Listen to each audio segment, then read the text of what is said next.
evening, everyone. We are on the east side of Elgin, Memorial Field, on the campus of Elgin High School. The bragging rights of Elgin on the line here tonight. It's the Upstate 8 Conference Opener featuring the 2-0 Larkin Royals as they play host to the 0-2 Elgin Maroons. And a very pleasant good evening, everyone, and welcome to our AT&T Broadband Daily Herald Game of the Week alongside Steve Boga. I'm Mark Kruger, delighted to have you with us for Week 3 of this IHSA football season. Well, the Larkin Royals last year, 2-7. They start off on a very good foot. This year, 2-0, shutting out Oak Park in Week 1, 14-0. And then last week, an impressive performance, 21-6 winners over Homewood Flossmoor.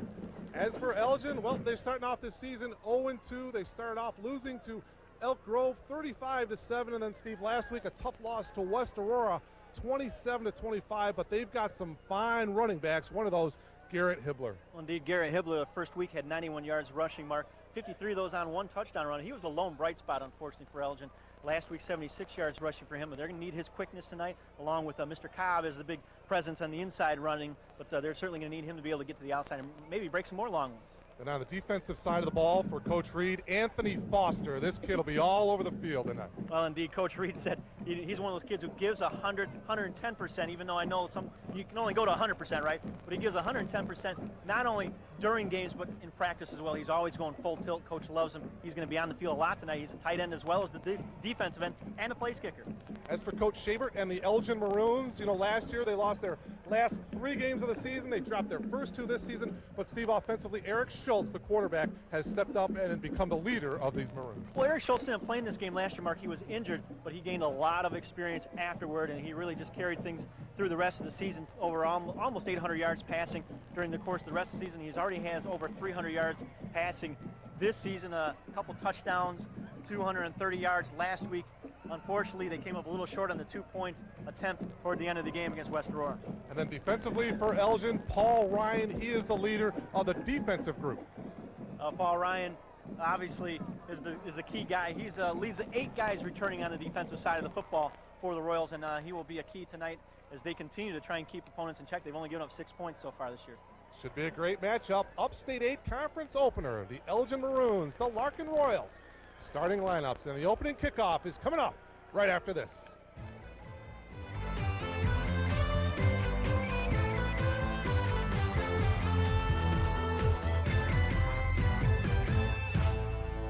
You're ready to rock with Lifetime Television. Welcome back to Memorial Field here in Elgin. It is an absolutely beautiful night for football. 68 degrees, absolutely no wind to speak of. Third member of our broadcasting crew, Jeff Myers, is standing by on the field. Jeff, good evening. Good evening to you guys, and what a night this is. A lot of history here tonight. Of course, Elgin playing Larkin with Larkin the home team. That's the 42nd time that's happened, with Larkin the advantage 23-18.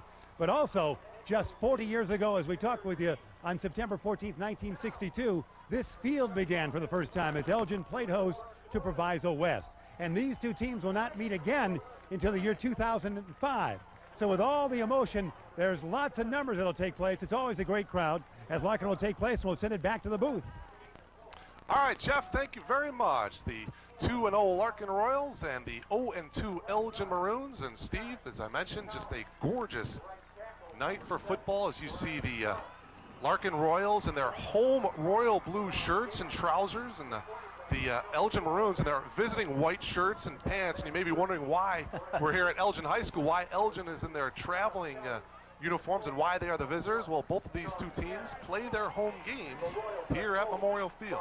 I would think that'd be a little strange for the Elgin faithful and their team to be on that side, but this is that one time a year, every 2 years I should say, where they actually line up on that other side. And unfortunately, as Jeff alluded to, they're not going to play for at least the next couple of years. We're going to have John Radke from our Daily Herald Fox Valley edition here at the start of the second quarter. He's going to sit down with us and talk a little bit about that situation. You're certainly going to want to stay with us for that. And John's got a lot of good insight as to why that is going to happen and what the circumstances are. We're going to ask him quite a few questions about that. And by the way, spell that rumor, by the way, Jeff Myers was not here for that first game 40 years ago. There was a lot of things, there was a lot of rumors flying around thinking that he was, but there are a couple JV games mixed into that total as well, as I recall. And depending on who you talk to, not everybody counts all of those games. They don't count the JV games in that total, some people anyway. Larkin will receive Jawan Davis and Brad Lee back deep for the Royals.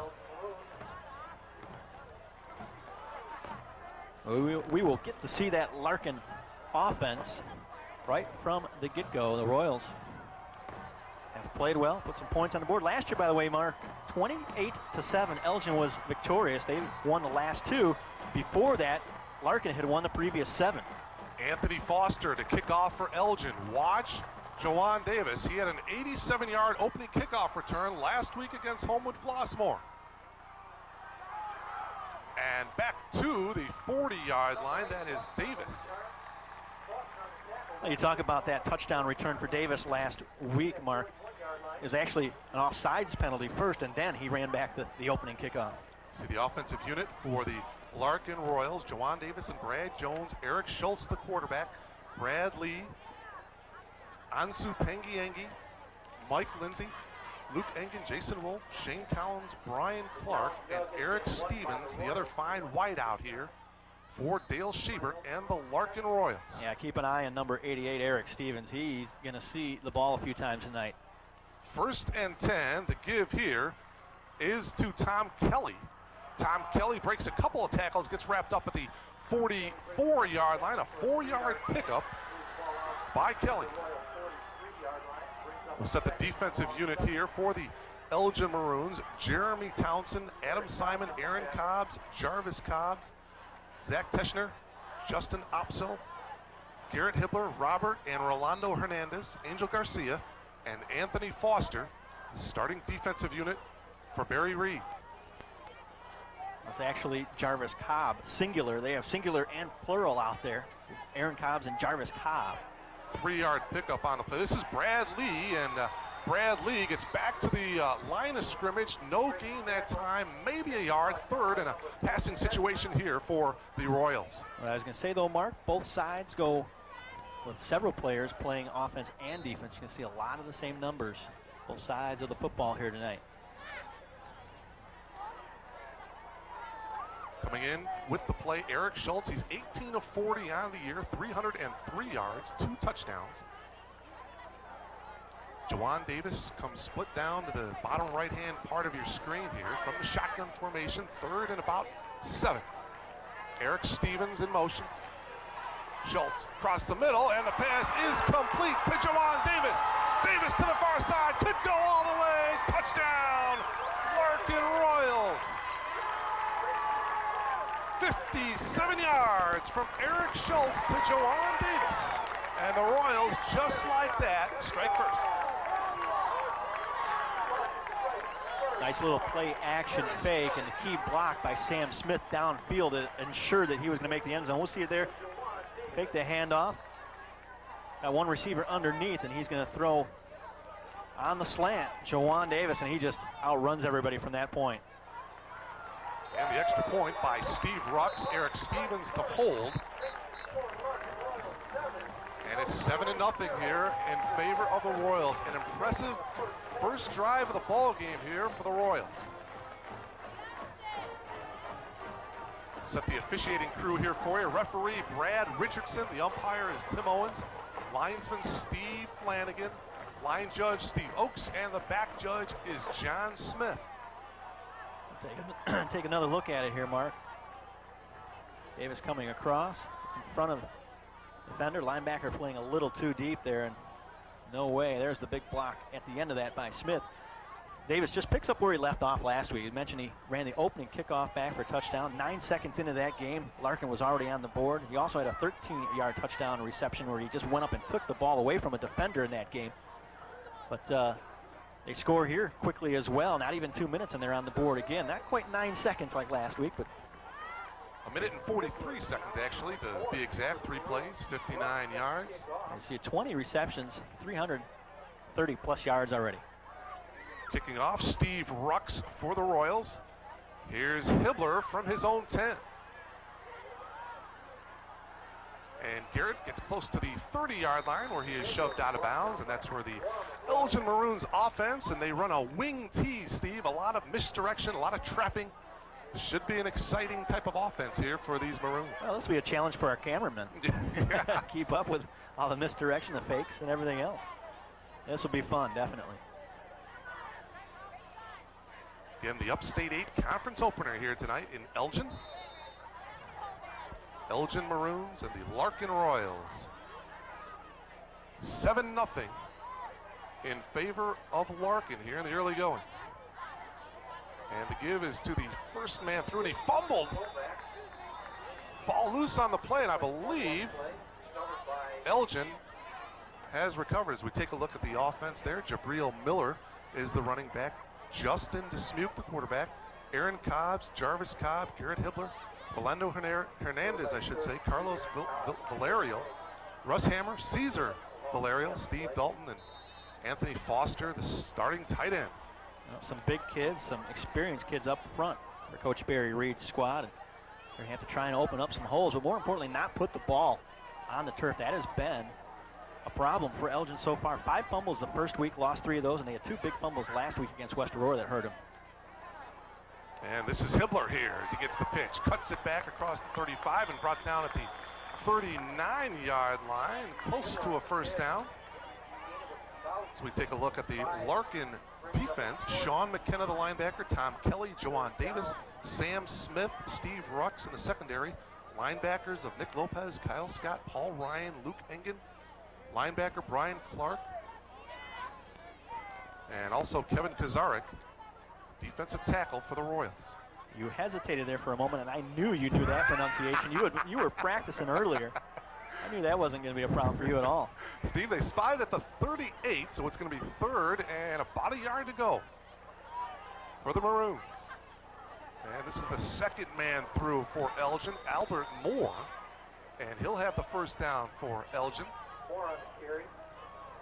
So he brings it to the 43-yard line, a 5-yard pickup.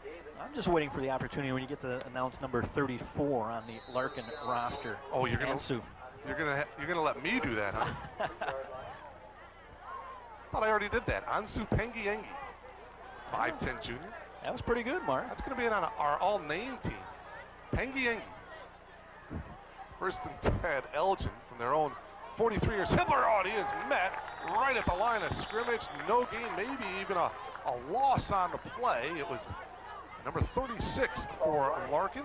Paul Ryan, you touched on him in the open state. Paul Ryan, 5'11", 180-pounder, and he's been a key guy leading this defense. He just shoots right through, doesn't allow him to get very far. Linebackers being very aggressive here early on. That's what you got to do with some of this misdirection. You don't want to get caught out of position. They're just go for some gambles here and bunch things up inside. 4-yard loss. They spotted at the 42, so 2nd down and 14. Oh. Quick pass intended for number 34, Jarvis Cobb, but I believe there's going to be an interference called against the Royals. Oh, boy. Well, he reached around and knocked that down, and I'm not sure. Pass interference on the defense. White captain, white captain. See the call there by Brad Richardson. Interference. It'll be 1st and 10 for Elgin. Well, indeed. Yeah, we'll give him a first down. That's just unfortunate, though. He just reached around and knocked that ball down, and not one of those where he had a lot of contact. The official's judgment call right on top of it. That back judge had him. So they spotted at the 44-yard line of Larkin. 7 minutes and 33 seconds to go here in this opening quarter. 7-0 in favor of Larkin. A 59-yard touchdown strike to Jawan Davis from Eric Schultz.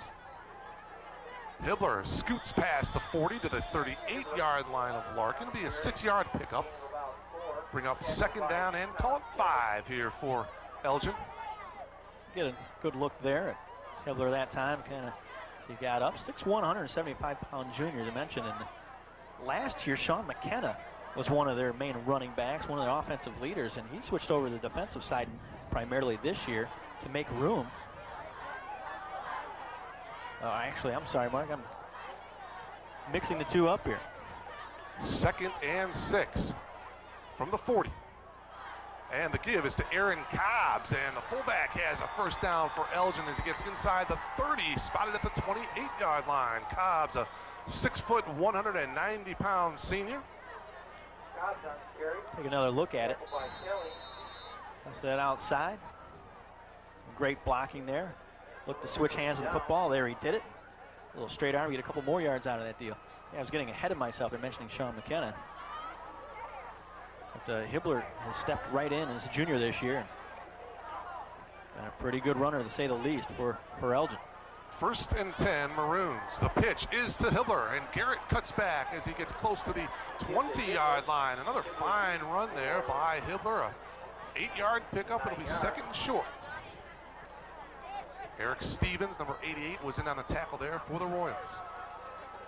Take another look at it here as Hibbler fouls his blockers, looking to the outside, sees some room to the inside. Use one hand, two hands to push off guys there. Keeps the head and shoulders down, picking his way, and just a nice strong run. Picks up 9 yards just like that. You mentioned Elgin starting off the season, losing to Elk Grove 35-7, and a tough loss last week to West Aurora, 27-25. To give Albert Moore, and Moore will have a first down here for Elgin. An impressive drive here for the Maroons. Well, you alluded to that game last week. West Aurora scored in their first 2 possessions of the game and their first 2 possessions of the 3rd quarter in that one, Mark.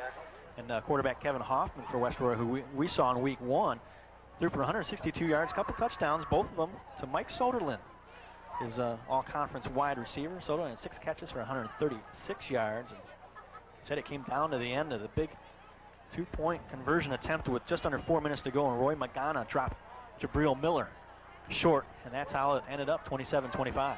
1st and 10 for the 15, Hibbler. And Hibbler gets inside the 5 to the 4. Another first down. It'll be 1st and goal for the Maroons. Hibbler is doing it all here.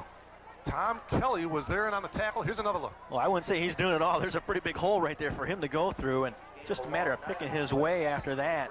Nothing fancy about it, letting the big bodies up front. These experienced offensive linemen had 3 returning starters on that offensive line in Dalton.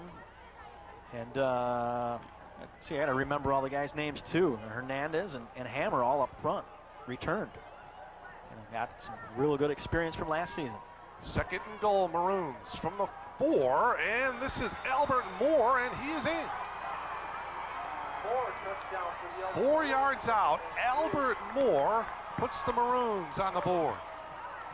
Well, he'll take another look at it again. Albert could have ran for a little more on this play too. Big holes again. Leg drive keeps going, and he was 4 or 5 yards into the end zone before he finally was brought down. So Hibbler to hold here for Anthony Foster for the extra point, and now the got a whistle. Officials timeout here. There's talking to the center, number 54 for the Maroons, Robert Hernandez. I think I had a feeling that they told him, son, don't move the ball that much.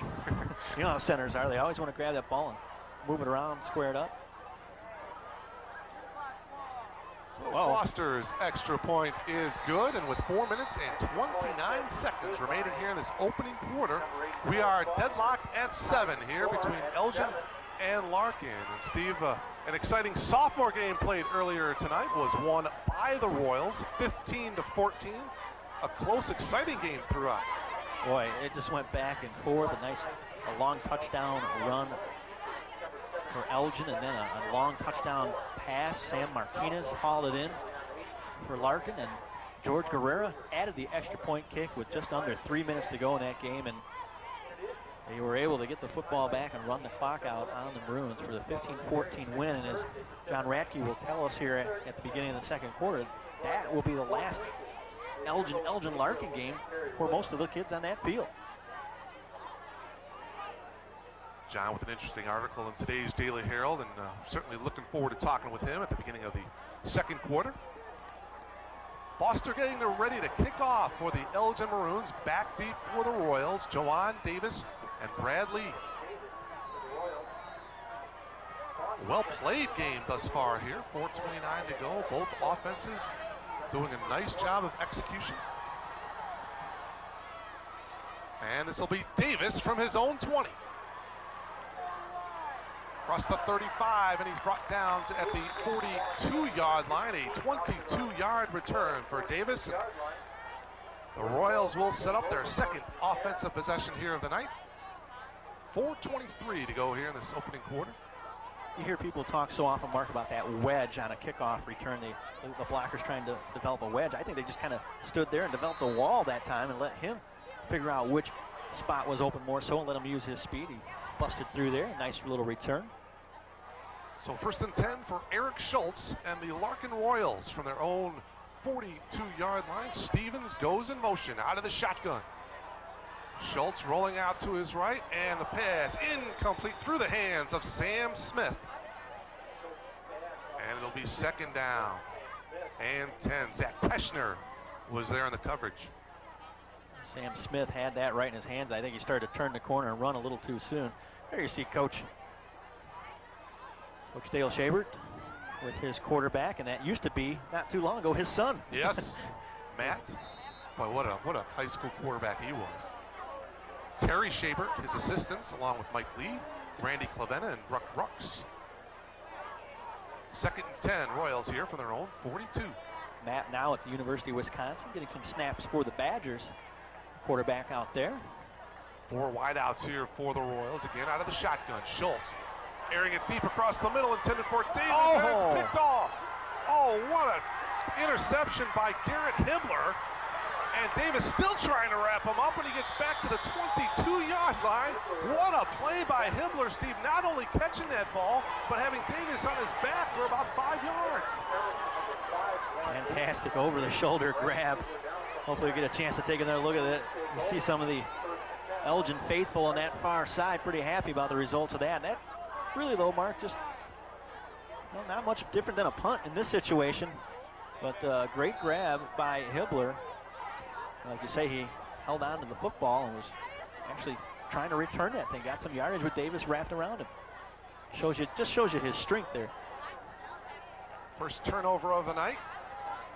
We'll see if Elgin can take advantage of it. Justin Dismuke and the ball carrier, Aaron Cobbs. And Cobbs gets close to the 30-yard line. About a 7-yard pickup for Aaron. 2nd down and about 3 yards to go here. So that was plural that time. Aaron Cobbs in contrast to Jarvis Cobb, 33 and 34. Singular, couldn't they have at least put those guys quite a ways away from each other on the roster to help us out a little bit?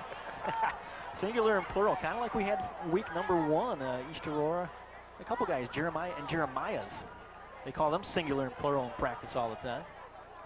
And again, this is Cobbs as he spins to the 33-yard line. Close to a first down for the Maroons. It's those little things that you remember. Some of the most useless things is what I remember. I don't know why. I did remember how to get here tonight, though. That was the key. Well, I was getting a little nervous. Been a while since I've been at this field. Many, many years ago since I last been here at the Memorial Field. Back in the days of Coach Ray Haley, as a matter of fact. I believe Jeff Myers is going to have the old coach for an interview here during the course of this game. Cobbs did pick up the first down. This is Garrett Hibbler, and Hibbler gets hit at the line of scrimmage. May have gotten a yard on the extra effort. Paul Ryan was in on the tackle, the linebacker, along with Nick Lopez, number 26.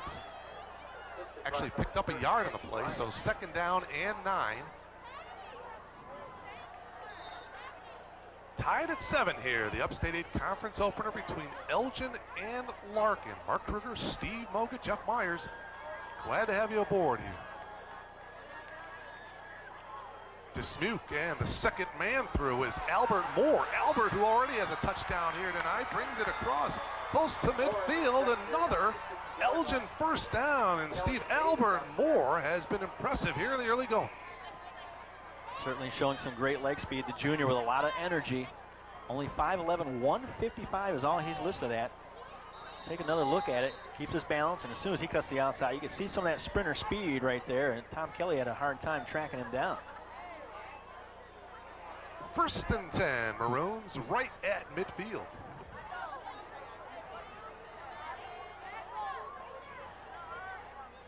Hibbler, And he will get hit in the backfield by number 88, Eric Stevens, for a loss of 3. Actually, that was number 83, pardon me. That's Eric Reebok. Reebok, a 6'3", 180-pound junior.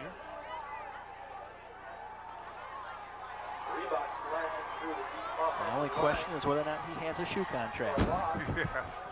Although it is spelled differently, Steve. It's spelled R-I-E-B-O-C-K. Second and long here. Second and 18 at the 47. Big play by Eric Reebok. Second man through is Albert Moore, and Moore dives to the 44-yard line of Larkin. Well, my conversation during the week with Coach Barry Reed, he mentioned that it's tough for his team to prepare for Larkin's speed. You can't simulate speed in practice, but I tell you what, Albert Moore is certainly showing some speed here so far, and it looks like Elgin has some kids of their own that can go a little bit. Sam Smith, the cornerback, with the tackle on Moore. Under a minute to go here in this opening quarter. 3rd down and 4 for the Maroons from the 45-yard line of Larkin. Dismute fakes it to Moore. He'll keep it himself and will get nowhere. It was Reebok once again from behind for a loss of 2. A lot of players bunched up to the short side of the field. There you see a coach a little unhappy with his quarterback, his junior quarterback, who certainly had experience running this offense, this wing T, as a sophomore, as a freshman, this year as a junior, but unhappy with his decision-making on that one. Hey, give your running back the football. They just get the punt off as the first quarter time has expired. Anthony Foster punting it away. And returning it here for Larkin, Brad Lees. He returns it to the 27-yard line, and that is the end of the first quarter. An exciting first quarter here at Memorial Field. Larkin and Elgin deadlocked at 7. And we'll be back for second quarter action right after this timeout.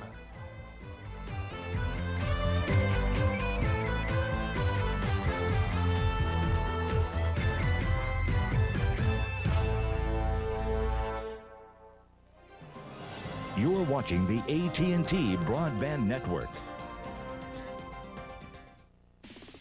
If it's sports, it's Sports Weekly on the AT&T Broadband Network. And it's not just a game. The most comprehensive high school sports coverage anywhere. You'll get the scores, the highlights, and the in-depth commentary. Join Dave Wills and Perry Williams on the #1 source for prep sports. Sports Weekly, Thursdays at 6:30. It's a whole new game.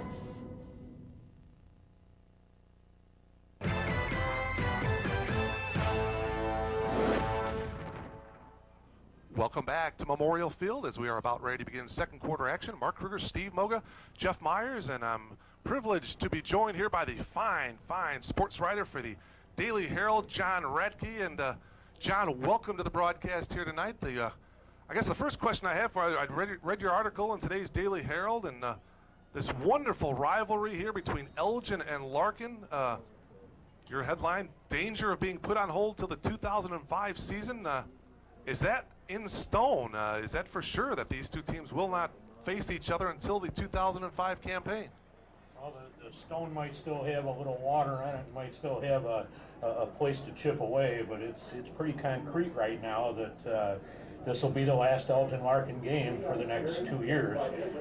Mainly it's because of the Upstate 8 having 11 schools and doing a blind draw to set up their schedule. For the next 2 seasons, there is no Elgin-Larkin game scheduled. They weren't able to get together for a non-conference game in either week 1 or week 2 because of several different circumstances. So unless some high-up powers to be intervene and make the Upstate 8 change the schedule, this will be the last Elgin-Larkin game until 2005. See Brad Lee there, the ball carrier for the Larkin Royals. Let's touch a little bit about this Upstate 8 conference. The last, 5 or 6 seasons, there's been 5 or 6 different conference champions. This year, though, it looks like Lake Park may be the front runner to win the conference. I would agree with that at this point. Wins over Naperville Central and Sandburg are pretty quality non-conference wins. easily the most quality non-conference wins of any upstate 8 team the first 2 weeks. I think Lake Park comes into the conference season now as the team to beat, and until somebody can beat them, they're going to be the team that'll probably be the strongest front runner type team. You know, and the other thing about the Upstate 8 is with not every school playing every school, you got to look at the schedule and see who Lake Park has to play. And I don't have that schedule right in front of me, but that also plays into the Upstate 8 championship these days. It's been said a numerically challenged conference, so to speak. 11 teams in the Upstate 8 conference. So interesting way to start off this Upstate 8 conference. Boy, it's a shame. I wish these two. So many traditional rivalries in this area, Steve. East Aurora versus West Aurora. That tradition, and boy, certainly a tradition here in Elgin with the Maroons and the Larkin Royals. Yes, they are. First and 15, Larkin from their own 35, and we've got flags and whistles thrown again. Yeah, another flag in that play. John, we've had East Aurora, West Aurora already this season, and obviously that's one of the longest, if not the longest, rivalries in the state. This one's right up there as well. But explain to the folks out there that, you know, obviously Elgin and East Aurora have played for many years as well. Elgin and East Aurora actually had a one-year hiatus. It was either 98 or 99, and it was back about that time that the Upstate 8 started getting really silly with, we had 9 teams one year. Then for a couple years there were 10. Now St. Charles North comes in and there's 11. So there was one year there, I believe it was 98, that Elgin and East Aurora did not play. And because of that, that makes Elgin Larkin the longest continuous rivalry to remain in Upstate 8 football. So, you know, that's kind of the other sad part about this one, going by the wayside for the next couple of years, is that now you'd have to go to about 1979. Brian Clark open up a gaping hole for number 13, Brad Lee. Gain of 8 on the play.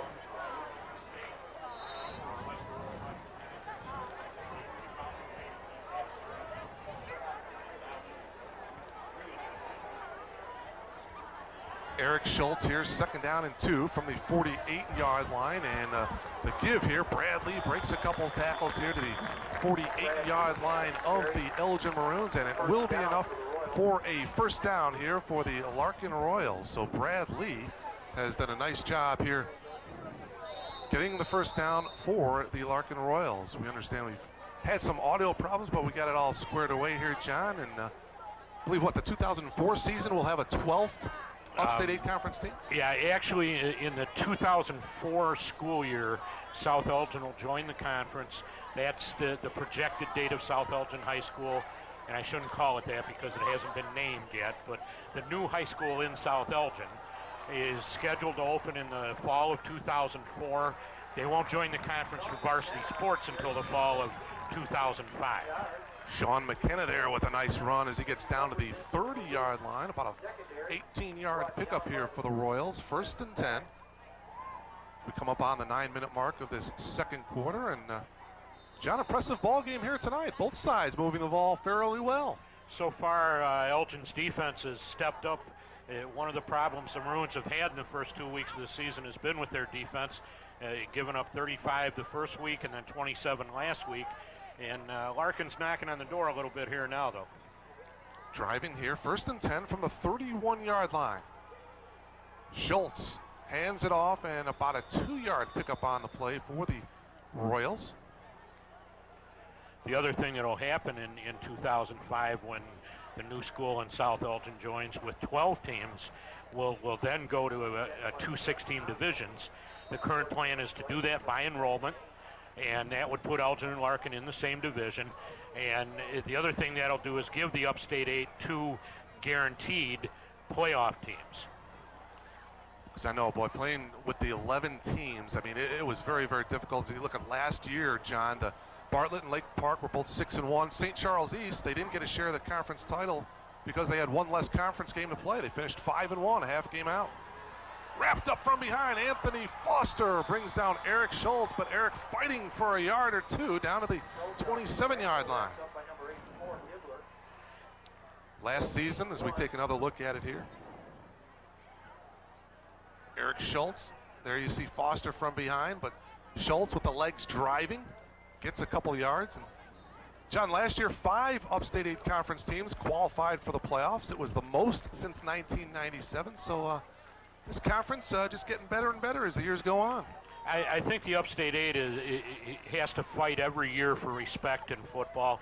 To my knowledge, just off the top of my head, the Upstate 8's never had a team go to the state finals. Larkin went to the semifinals a couple of times. But the Upstate 8 plays a real tough, hard-nosed brand of football. The 5 teams in the playoffs last year, and this year, of course, with the expanded playoffs, you always have to kind of look at, how many of those teams were 5 and 4, and so. But the Upstate 8 plays tough football. They may not be the DuPage Valley Conference, but the Upstate 8 still plays awfully tough football. There's so many fine rivalries here in this Upstate 8 Conference, too. I mean, we got Bartlett in the mix now, and Waubonsie Valley and Streamwood. Those 2 teams going at it here tonight. Streamwood is at Waubonsie Valley, Dick Kerner Stadium.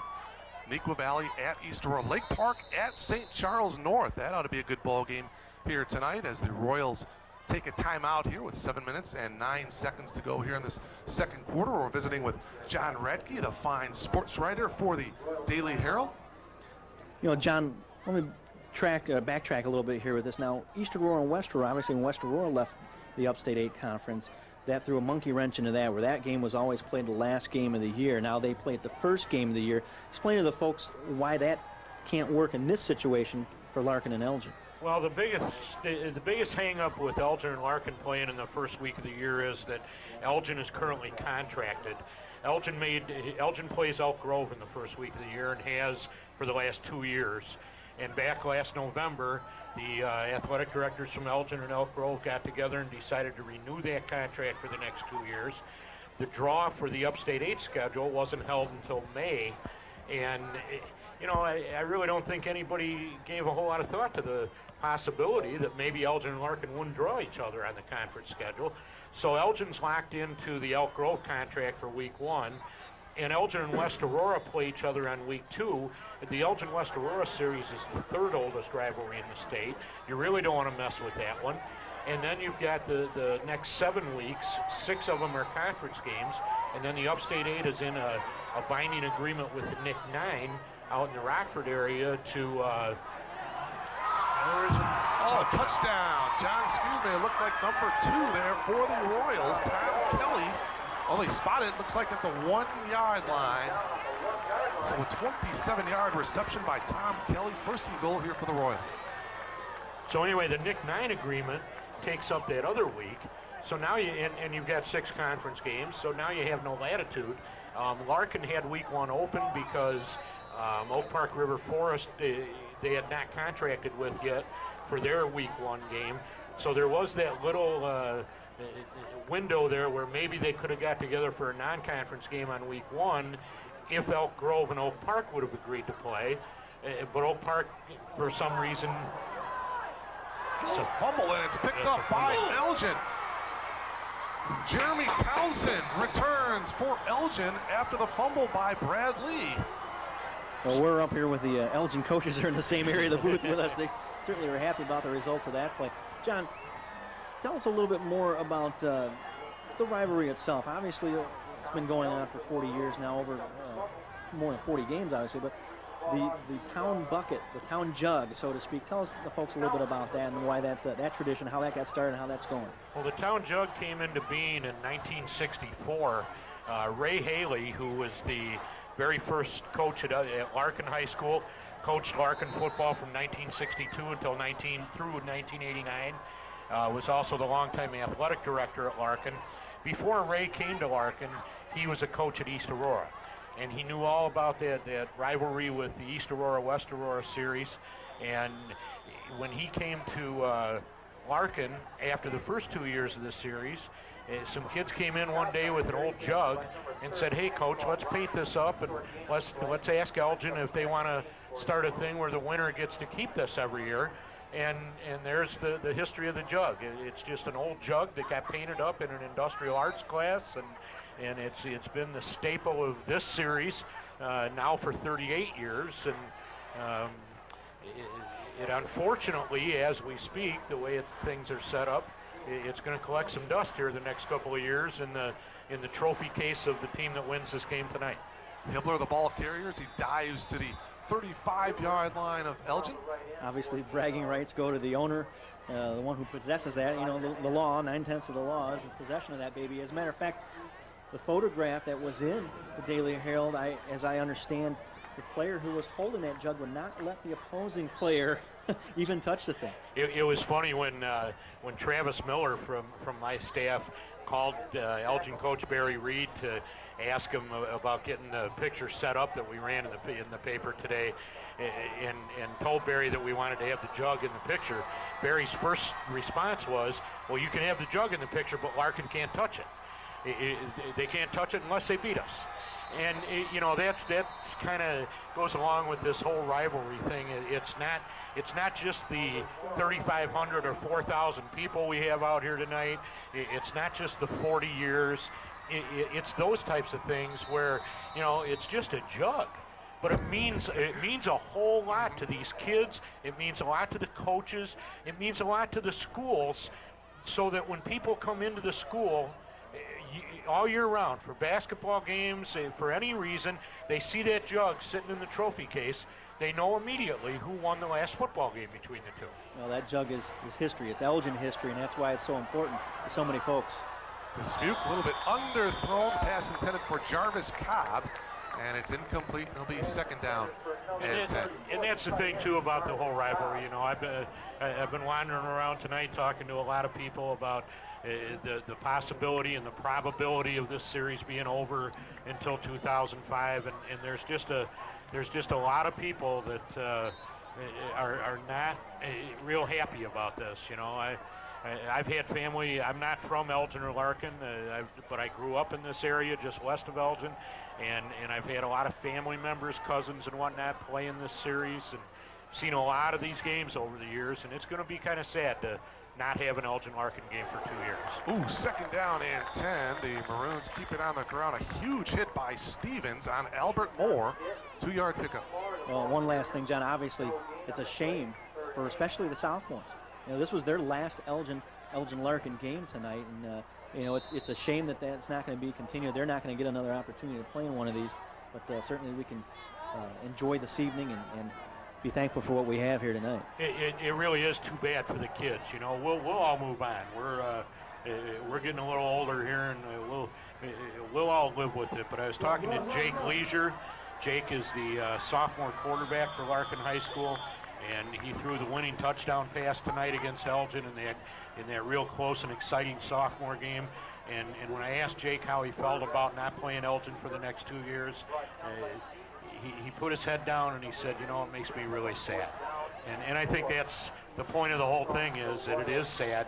It's an unfortunate situation. It doesn't look like it's going to get corrected at this point anyway. And we'll just have to make the best of tonight. Well, John, we appreciate you stopping by. John Redke, the fine sports writer for the Daily Herald, visiting with us. And we'll continue to read his fine column in the Daily Herald.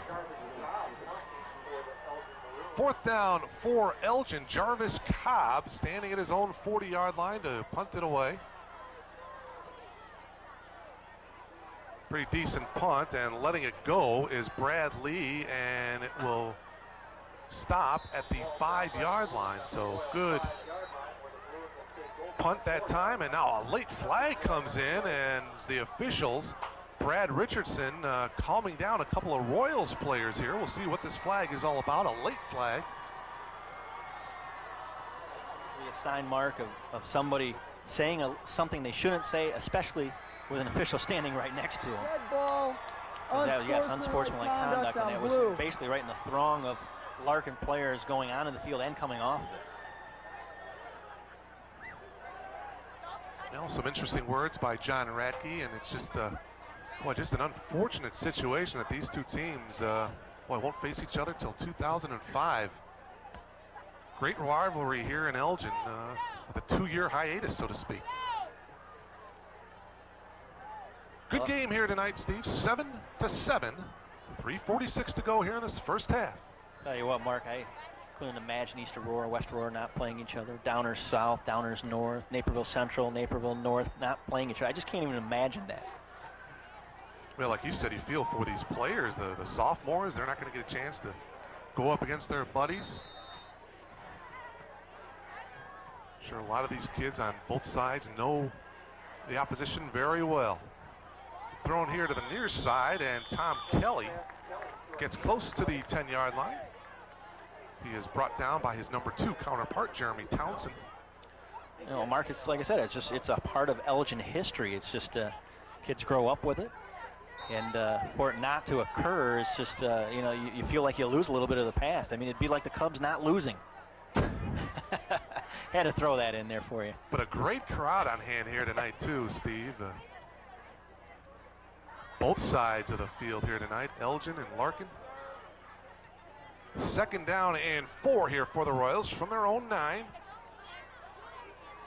Quick drop, Schultz, the slant to Kelly is incomplete through his hands, and it'll bring up 3rd down. One that Tom probably should have had. Aaron Cobbs, the linebacker, was there on the coverage. Oh, Mark, you've gotten to the point now you don't even respond to my derogatory Chicago Cub remarks anymore. No. You've spoken like a true White Sox fan, and then you didn't even. Yeah, all right. They're both going nowhere again this year. Real quick. Long ways to go here for the Royals, though. 3rd down and 4 from their own 9.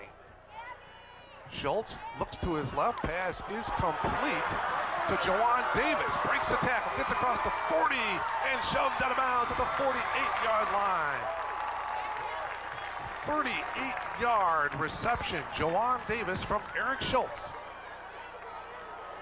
Well, Mark, this looks a little familiar to me, at least as far as Larkin football is concerned. We touched on Matt Schaber earlier, coach's son, who was the quarterback here just a couple of seasons ago, and he had a couple receivers, one being Trevon Hayes, that guys that once they caught the football, they made things happen, just like Jawan Davis did there. You see the athleticism and speed. Take another look at it, and he gambles to try and hit him high there, and you just got to go for the legs. You got to dive for the legs there and hold him up to let your other teammates catch up to him. 1st and 10 Royals. The give is to Brad Lee, and Lee to the 47-yard line, a pickup of 3. Hey, you mentioned the coach's son, Matt Schaber. I believe that was in 1999. Larkin made it all the way to the state quarterfinals, losing to Naperville Central that year. What a team Lake Park had. I believe we did that game right here. We did do that at game. Memorial Field. I remember seeing. Jeez, how time actually, flies. we had, no, I take that, you and I at least did the week or 2 weeks before that when I believe they played Wheaton Warrenville South in Wheaton. 2nd down and 9 here for the Royals. That's if memory serves me correctly, but I am getting some gray hair, so you never know. Going in motion is Kelly. Oh. And looking for number 11, Brad Jones, the tight end, off his fingertips, and he'll bring up 3rd and 9. Jones, a 6'4", 225-pound senior, off the fingertip. Schultz knows he wanted that one back. Indeed. You know, you've got such talented receivers on both sides of the football, and you throw the ball out there to Davis, you throw the ball out to a couple other guys who are very fleet of foot, and all of a sudden you throw it out to your tight end. You forget he doesn't move quite as fast as those other guys. You don't want to lead him quite as far as you do the other ones, and just off his fingertips. Brad comes off the field here. Number 7, Sam Smith, is at the bottom of your screen here. 3rd down and 9. Flags on the play. Schultz will air it out, but I'm not sure if this one is gonna follow through. As down to the 45-yard line is Kelly. We'll see what the flags are all about here. Yeah, I get the feeling that one's going to come back. Yeah. I'm sure we'll take a listen in here. Illegal formation on the offense. Brad Richardson. Okay. Moving Larkin back 5.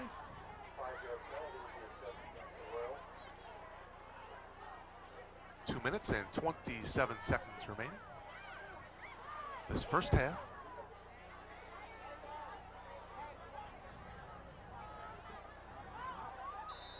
We mentioned Larkin coming in 2-0. There are two other teams in the Upstate 8 Conference that have won their first two non-conference games. That have, of course, being Lake Park and also Streamwood. 3rd and 14, Royals from the 41. Stevens goes in motion out of the shotgun. And Kelly out here in the flat, but I believe they're going to bring this one back. And Kelly, though, a fine run, breaks a tackle inside the 20, and Hibbler brings him down at the 9. But Steve, I thought Brad Lee kind of moved prematurely for the Royals. Yeah, that he did. Illegal motion. He might not have been the only guy that moved early for Larkin on that play. That was an easy one.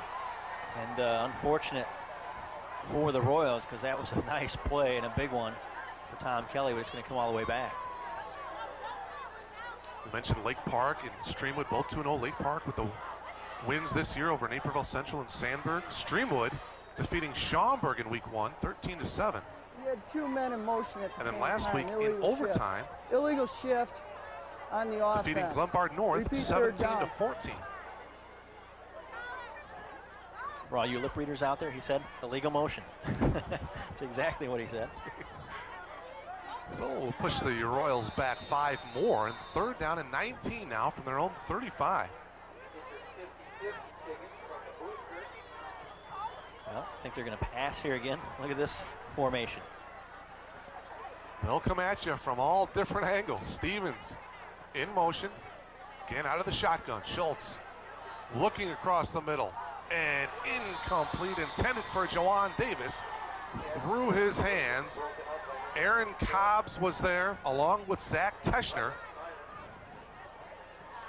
Give credit to the Larkin offensive line, Mark. They're giving him a lot of time, a lot of protection back there.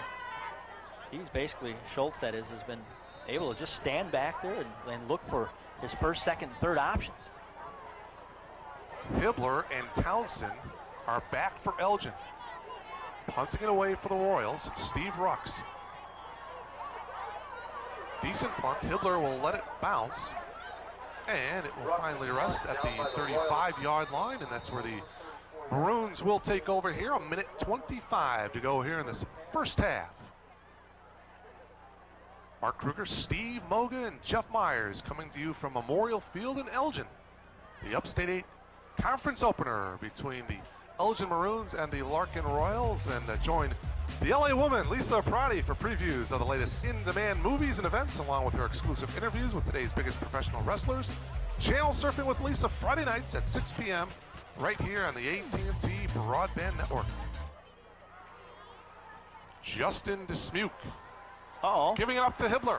Across the 45, across midfield. Midfield is where he stops. Garrett Hibbler with a nice 15-yard pickup to give Elgin the first down. Oh, I thought he was going to break that there for a second. Big run as he bounced to the outside, and he couldn't quite get out of bounds. That was the key. Be dragged down before he was able to get out. The clock now running. That cost them about 15 seconds off that. As we approach the 1-minute mark of the first half, the Maroons looking to score here before halftime.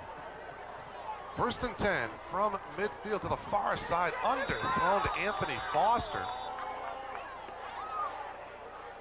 And it'll be 2nd down and 10. Mild understatement there on the underthrow. That was close. No one was around Foster either. Well, he catches that ball, and he's got a long ways to go on that far side. Certainly on that play, Mark, you don't air it out where you put it in a position where it can be picked off and returned for a touchdown, especially here with under a minute to go till halftime. You keep that ball low, but it was a little too low. Not even close for Big 84 to even attempt to catch that one.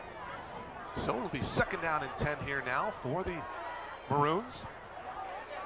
Their wing T offense here from the 50 with 53 seconds remaining here in this first half. The pitch to Hibbler to the far side. Cobbs with a block out in front, but pretty good pursuit that time by the Larkin Royals defense as he stays in bounds to the 47-yard line. 40 seconds and counting. Well, probably get one more playoff here. That'll be about it. Chances are they'll be somewhat conservative, I think, at this point. Be happy to go into the locker room all knotted up. See Justin come in with the play from Coach Barry Reed.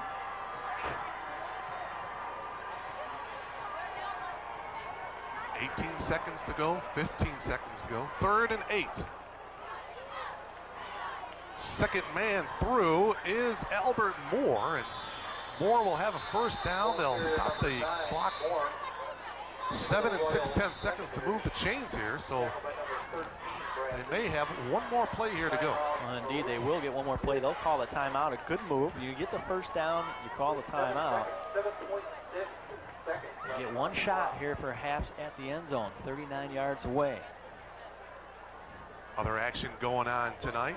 DuPage Valley, Glenbard North at West Aurora, West Chicago at Glenbard East. And don't forget, you can catch a political update with your host, Paul Lisnick. Issues and answers to politics that affect you and your community. Friday nights at 9 p.m. right here on the AT&T Broadband Network. That's Political Update with your host, Paul Lisnick. Friday nights at 9 p.m. Certainly a lot of political and patriotic type things this week. Been quite a week, Mark. I tell you what, it's a very emotional week as well. And I caught a lot of different programs during the course of the week on television. A lot of outstanding programs looking back to a year ago, September 11th. I was able to take in a concert even on Wednesday night, September 11th, at the Paramount Arts Center in Aurora. One Huntley Brown, an international Christian pianist who some folks maybe here in Elgin might remember him. As a matter of fact, Huntley's a Judson College graduate right here in Elgin, but travels the world playing the piano and whatnot. Gave quite a performance down there for celebration and remembrance. 1st and 10 from the 40-yard line. Quick drop of slant. Oh, it was almost picked off, but Anthony Foster came away with it. Eric Reebok had it in his hands. It was in the air and it landed in the arms of Foster. I think Reebok got a little excited. He saw a lot of green in front of him. Well, he even fumbled that at the end of that. Larkin gets the football, and there is 0.6 of a second left on the scoreboard. So they're going to get a chance to snap the football, are they not? And we'll come back for the final play of the first half right after this.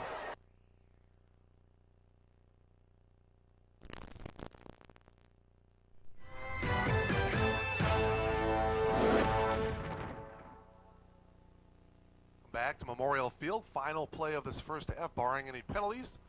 Schultz handing off to Brad Lee, and he will get hit in the backfield by Robert Hernandez for a loss of 3 yards, and that is the end of the first half. An exciting first half here at Memorial Field, 7-7, Elgin and Larkin. Let's go down to Jeff Myers.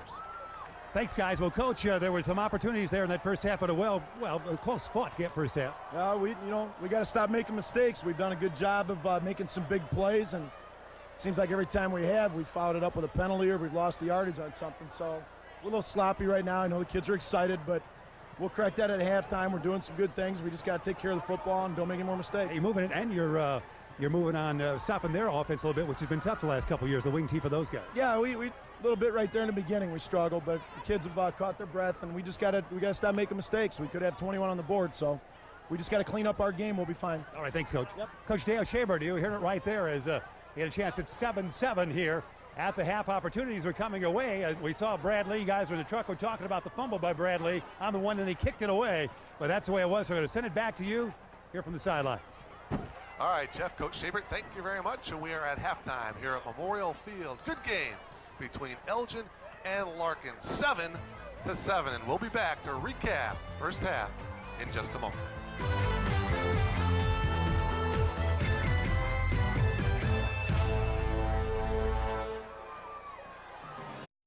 Larkin High School's marching band performing here at halftime. And Steve, we take a look at the halftime statistics there. That passing yard sticks out there.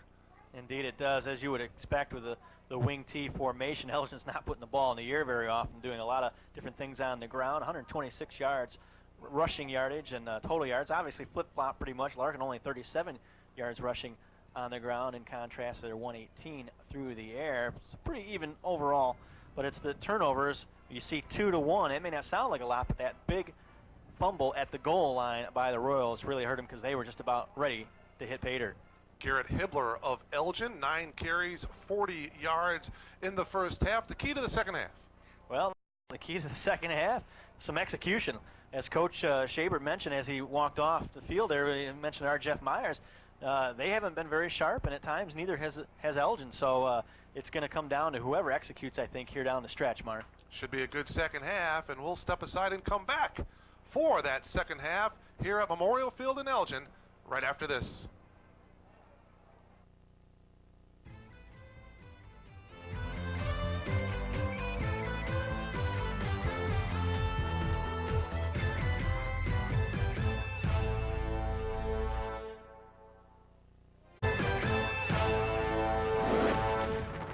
Coach Barry Reed, let's get a quick thought from you before the third quarter. I think both teams are playing very good, very aggressively right now, moving the ball up and down the field. Defense has done on both sides a good job of shutting down the other team, and look for more of it in the second half. You moved it pretty well, as you said.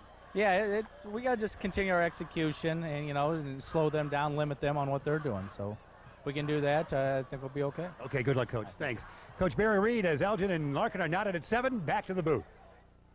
All right, thank you very much, Jeff and Coach Reed and Steve. We heard from both coaches, Coach Reed and Coach Shapert, both of them talking just like you talked about execution here in the second half. Whoever's error-free is going to be the winner here, I have a feeling, and it's just going to come down to a simple thing like that. And that's just been a key. It's been a key all season long, and it usually is in most athletic contests.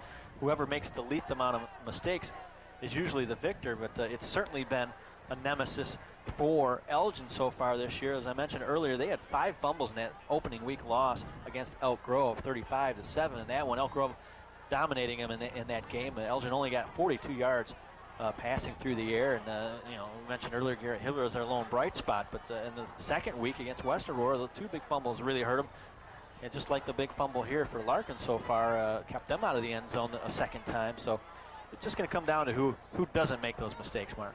Don't forget, you can catch tonight's game between Elgin and Larkin Monday, September 16th at 7 p.m. here on the Elgin system. It's Channel 4. Check your local listings for additional air dates and times, and we'll be right back for the second half right after this timeout.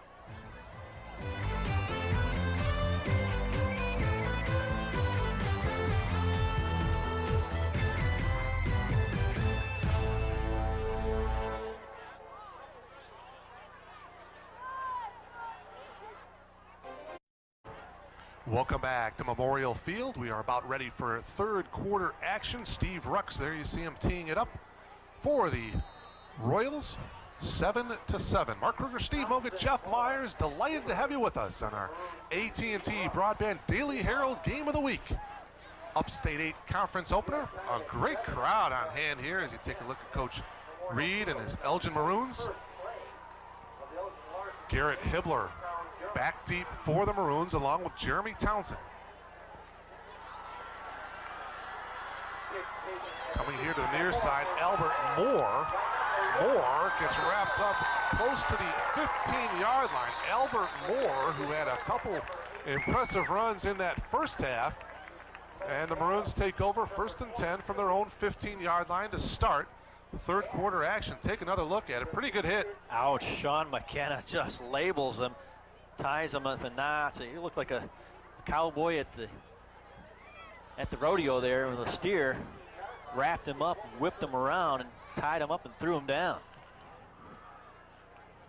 You like that one, didn't you? Not bad.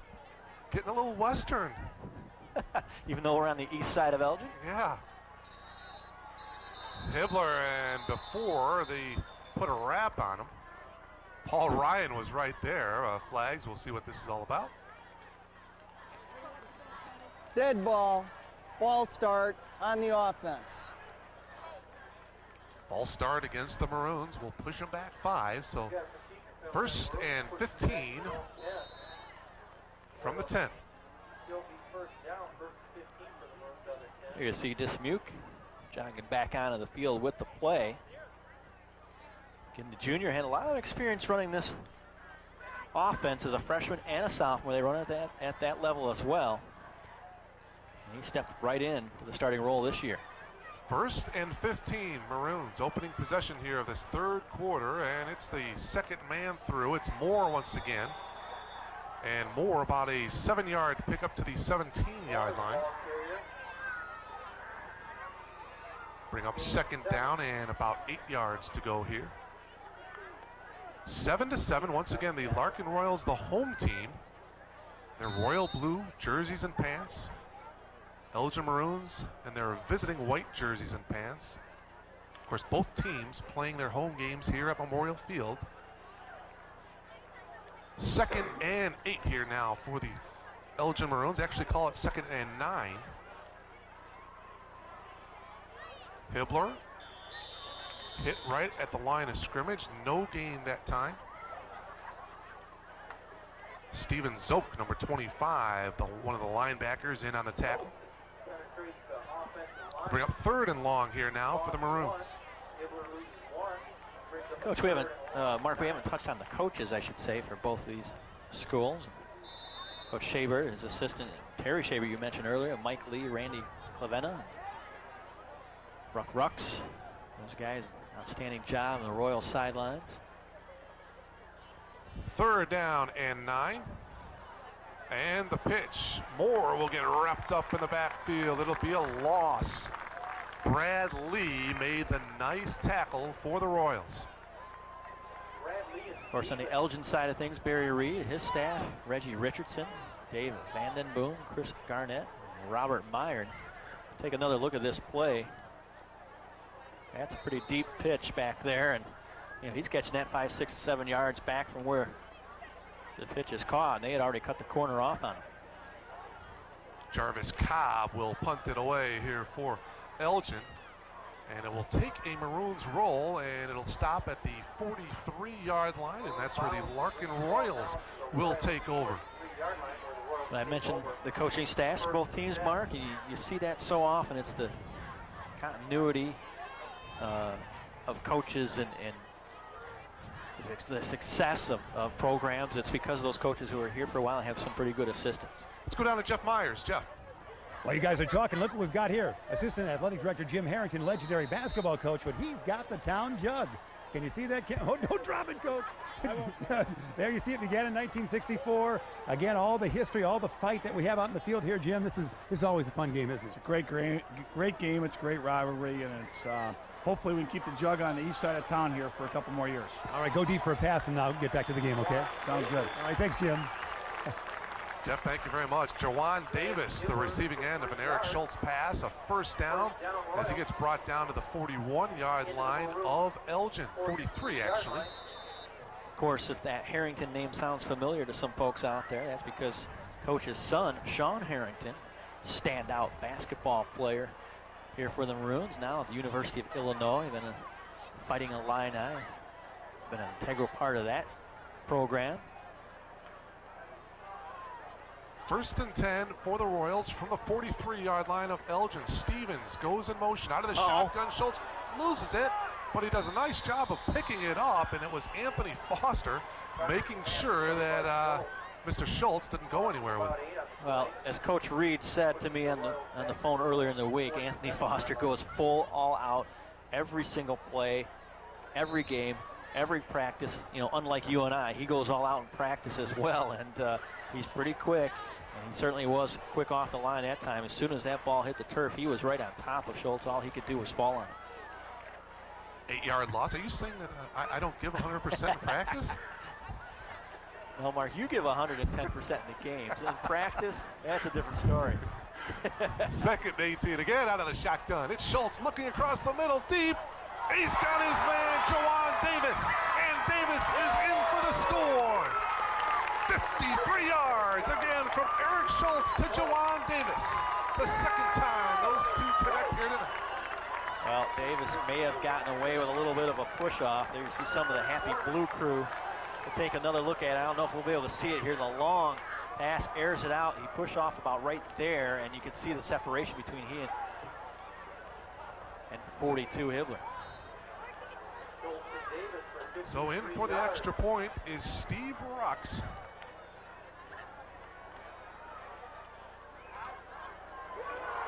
And the extra point is good. So the Larkin Royals take the lead here now, 14-7 over the visiting Elgin Maroons here with 8 minutes and 23 seconds to go here in this 3rd quarter. Well, Mark, Jeff had the jug down there a few moments ago. We forgot to ask him what was in that jug. What kind of juice was in there? Apple juice, maybe? Several other games in suburban Chicagoland area next Thursday, September So the Larkin Royals with the 7-point lead here, they're looking to start out this 2002 season winning their first 3 games of the season after going 2-7 last year. You notice that jug was in pretty good hands with Coach Harrington, by the way, as well. Basic fact that you know, he had that in the golf cart. He wasn't going to allow that jug to be over on this side of the field for very long. Hibbler, Townsend, and Moore are back deep. As you take a look at Coach Schabert. Larkin has scored on a third play of each half here, basically. Both TD passes to Davis. Steve Rux ready to kick off for the Royals. They lead it by 7, 14-7. A couple of touchdown passes from Eric Schultz to Jawan Davis. The Royals on top, 14-7. Ruck's kick is taken by Moore at the 20. Moore sprints to the far side, cuts it up across the 40 and brought down at the 42-yard line. A nice return that time by Moore. Paul Ryan was the guy who brought him down. 26-yard return. Well, again, some explosiveness there from Albert Moore. Only 155 pounds. He's got some foot speed, to say the least. And that's one of those things, Mark, is intangible that you just can't teach. Either you got it or you don't. You know, you and I certainly, the only time we ever get to that speed is in the car. You know, or on a bicycle. Some guys just have it, some don't. It's one thing you just can't teach. That's why you see professionals, they can all move. Well, Steve, they spotted at the 40. Oh. So Hibbler goes down, and it'll be a loss. And it was that guy, Paul Ryan. We touched on him at the beginning of the broadcast. Senior linebacker, the leader of this defensive unit, for a loss of 5, Steve. At one point, Mark, there was a question as to who we should focus on it, and I said, hey, Paul Ryan. You said why? Well, there it was right there. I mean, as simple as that. The leader of this defense is shooting through and not allowing the running back to even make a move, barely get his hands on the football. And he's just got some good instincts. He knows where the football's at, and he goes there. 2nd and 15. They fake it to Hibbler. Far side, then the pass is complete to Anthony Foster. And Foster gets inside Larkin territory. It'll be a first down. Perfectly executed that time. The tight end coming out. You let some of the soft area of the field get some separation. 2 receivers went long. They drew the secondary a little deeper. You dump it out there just past the linebackers and underneath the other coverage. And he's right there for first down yardage. 18-yard reception. The ball on the 47-yard line of Larkin. So Elgin, the Maroons, a big play there by Anthony Foster, the senior tight end. 1st and 10, flags, and out here in the flat. Oh, nice catch by Aaron Cobbs. He's got a block in front of him inside the 30 and brought down at the 25-yard line. But again, flags on the play. Well, he may be plural, but he only needed singular, and as far as hands go, to make that grab. Nice catch indeed. Eric Reebok was there on the tackle, but we'll get the call from Brad Richardson here momentarily. Illegal motion on the offense, number 9. I had a feeling that might be the case since Albert it Moore was right on the snap, Mark. In motion. Oh boy, penalties. Take another look at it. He moves just a little too quick. Oh, you can see that there. He was moving before anyone else. So a nice run and a nice catch. Look at that grab by Aaron Cobbs. Oh, a nice move right there to the inside. And the presence of mind to switch the ball to his right hand to the outside as he cut to the outside. The ball is at the 48-yard line of Elgin. 1st and 15. Actually, they spotted the 49. We're coming up on the halfway mark of this 3rd quarter. 14-7 in favor of the Larkin Royals. 1st and 15. Dismuke handing it off to Cobbs, and Cobbs right at the line of scrimmage, and nothing doing right there for Cobbs. And Steve, he's down. He's holding his left ankle. Indeed, he is in pain. See if we can see what happens here into the pile.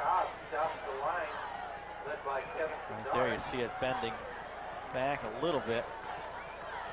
Oh, right there. Yeah. He rolled right on it as he was held up. Aaron Cobbs, a 6 foot, 190-pound senior fullback. Well, any injury is unfortunate, Mark, especially for a young man who's been playing pretty good football here tonight as well. It's a shame, and he's slowly, at least in a seated position now, slowly getting up. But yeah, definitely in some pain as he talks here with the trainer. 6 minutes and 19 seconds to go here in this third quarter, and you see Cobb trying to get up. Cobbs, I should say. Let's go down to Jeff Myers. Jeff. Hey, we've got the legend, Ray Haley, the first Larkin coach. We always give you credit for starting the Town Jug. In 30 seconds, tell me the story. Well, we wanted a tradition to start between the two schools, much like the old Oaken Bucket and that type of thing. And Chuck Wolf brought in a jug, and we decided to try to get Elgin High to go along with us. And we started this jug so that it would be an exchange jug. Whoever won the game between Elgin and Larkin would retain the jug for a year. And so it's been a wonderful trophy for us and for Elgin too, and the kids really caught on to it and established a nice tradition. This was 1964. This jug was found what, in somebody's basement? I believe it, well, it very well could have been. I don't know where it was found, but Chuck Wolf, I believe, is the one that brought it in. We had a similar trophy down at East Aurora when I was down there, and I thought it would be a good idea. Right. All right, well, congratulations on a great tradition. We still live it today. Enjoy the rest of the game. Thank you. Back to you guys. All right, we saw Aaron Cobbs walking very gingerly on that left leg. Hopefully that ankle will be okay. 2nd and 15, again from the 49. This is a handoff to Foster, the inside handoff to the tight end as he gets to the far side, and not much room there. Not sure he even picked up a yard. Well, they'll spot it right at the 50, so maybe a 1-yard pickup by Foster.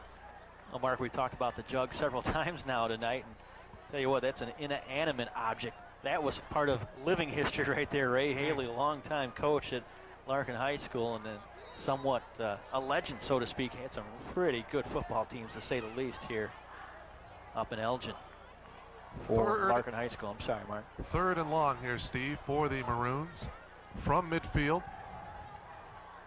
Plenty of time, Steve, as you mentioned, but this one is picked off by Paul Ryan. Ryan across the 40, and he's got Dismuke, who made a nice tackle on Ryan. The quarterback, Justin Dismuke, bringing down Paul Ryan at the 28. Well, that was the key in week 1 number victory for Larkin versus Oak Park River Forest. We'll take another look. Dismuke a little wobbly and underthrown, and right there in the middle, just kind of playing the safety valve is linebacker Ryan right in the middle of things. He just backpedaled a little bit in his coverage, came right to him, waited for it. A nice open field tackle by Dismuke, as you mentioned. There was a key that first week. It was 6-0 Larkin against Oak Park River Forest when Tom Kelly picked one off, took it 69 yards back for the touchdown in that 4th quarter of that game to make it 12-0 as Larkin won it, 14-zip. Ryan bringing it back 28 yards to the 28-yard line and across the middle, touchdown. 28 yards, Tom Kelly. Was there an echo in here? Didn't I just say that name? Well, how about it? You get the big turnover, you go right for the jugular, so to speak. Go for the end zone first play. You see that so many times, and it worked there. 28-yard touchdown strike. From the shotgun, he feels the pressure coming from the right. Knows he doesn't have much time, but it's just a quick slant pattern, and he's got Kelly right there. Hibbler there in the coverage, but it was Tom Kelly. Eric Schultz, his 3rd touchdown pass of the night. The extra point by Steve Rux is good, and it's 21-7 now in favor of the home folks, the Larkin Royals. And Steve, good teams will do that, taking advantage of turnovers. Indeed they do, and we saw that last week as it was scoreless after the first quarter in our game of the week last week at Downers Grove South between the Mustangs and the Proviso West Panthers, and then several mistakes by Proviso West turned into easy and quick points for Downers. All of a sudden they put 41 points up on the board just in the 2nd quarter alone. We had the running clock the last couple minutes of the first half, and that was unimaginable only 10 minutes before. Of course, Downers South with a big conference opener tonight against the Hinsdale South Hornets. we're going to get to see Hinsdale Central next week. Hinsdale Central, the Red Devils, and the York Dukes in a West Suburban Silver Conference matchup. We are looking forward to heading out to Hinsdale off of 55th Street there. A beautiful field at Hinsdale Central, West Suburban Silver Conference action. By the way, Eric Schultz 3 for 3 for 2 touchdowns from 92 yards here in the second half. Hibbler from his own 3. To the far side, Hibbler breaks it up and close to the 40-yard line. Nice return. Elgin has some pretty good field position here in this third quarter. Actually, they'll spot it. It looks like at about the 37-yard line. I'd say that's pretty good economy of your passes. 3 for 3, 92 yards, and 2 of them were touchdowns. That's just like a pitcher throwing strikes. Just about every pitch. Of course, everything goes back to baseball with me sooner or later. That was just a matter of time, wasn't it? See Hibbler, good juke fake to the outside, trying to get along the sideline. Knows he's going to get hit, puts the head and shoulders down there to take that. Nice hard hit by Steve Rux. 1st and 10 for the Maroons from their own 38-yard line. They trail by 14 here, 21-7. Hibbler, the ball carrier, and he is hit immediately by Steve Rux. Rux, the safety, came up and put the hit on him.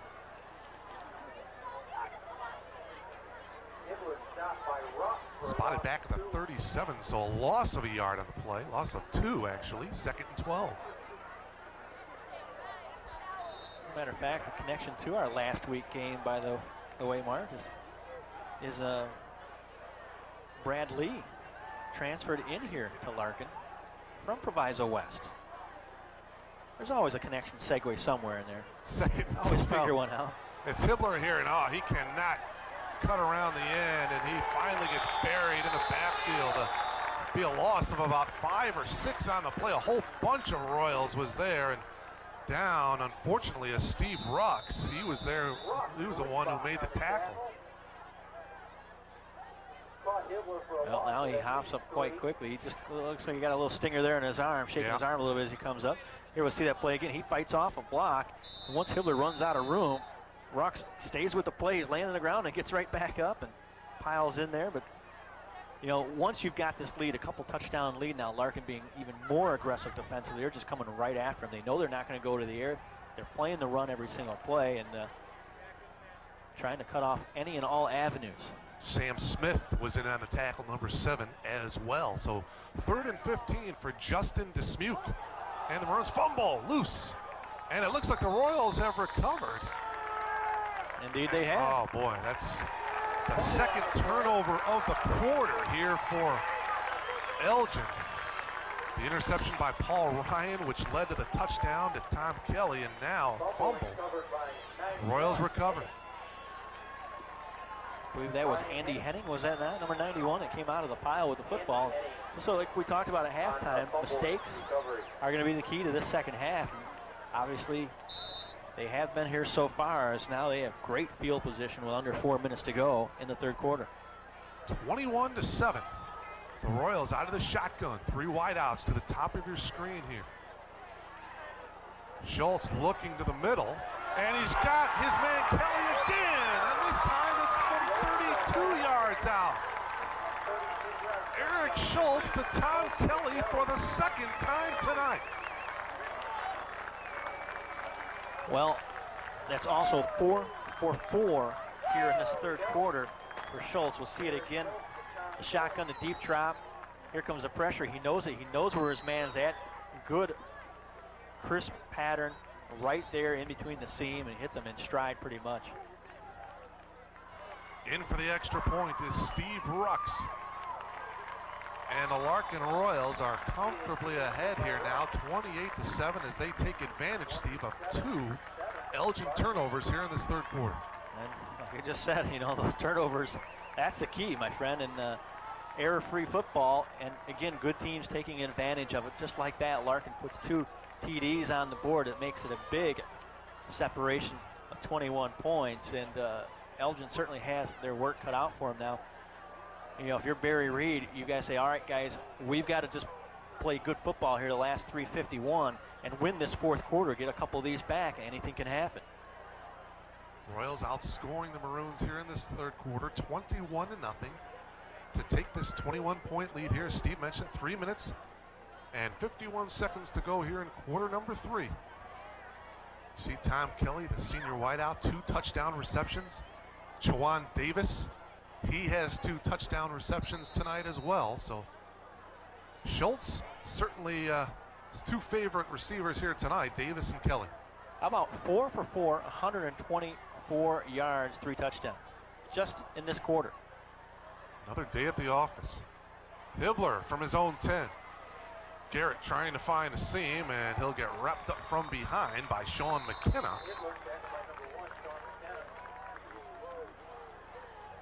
So Elgin will take over. It looks like they're going to mark it at about the 30-yard line. So the Elgin Maroons, we mentioned week 1 losing to Elk Grove 35-7. Then last week losing by 2 to West Aurora 27-25. And Steve, you go back to last year, losing the last 3 games of the year. They're heading into this one on a 5-game losing streak. Well, the first time that Elgin has been 0-2 since Barry Reed has been the head coach here. 1st and 10, they spot it at the 32-yard line, but before the play can get underway, we've got a whole mess of flags out on the field. Certainly not a situation that they're used to being in. Illegal snap on the offense.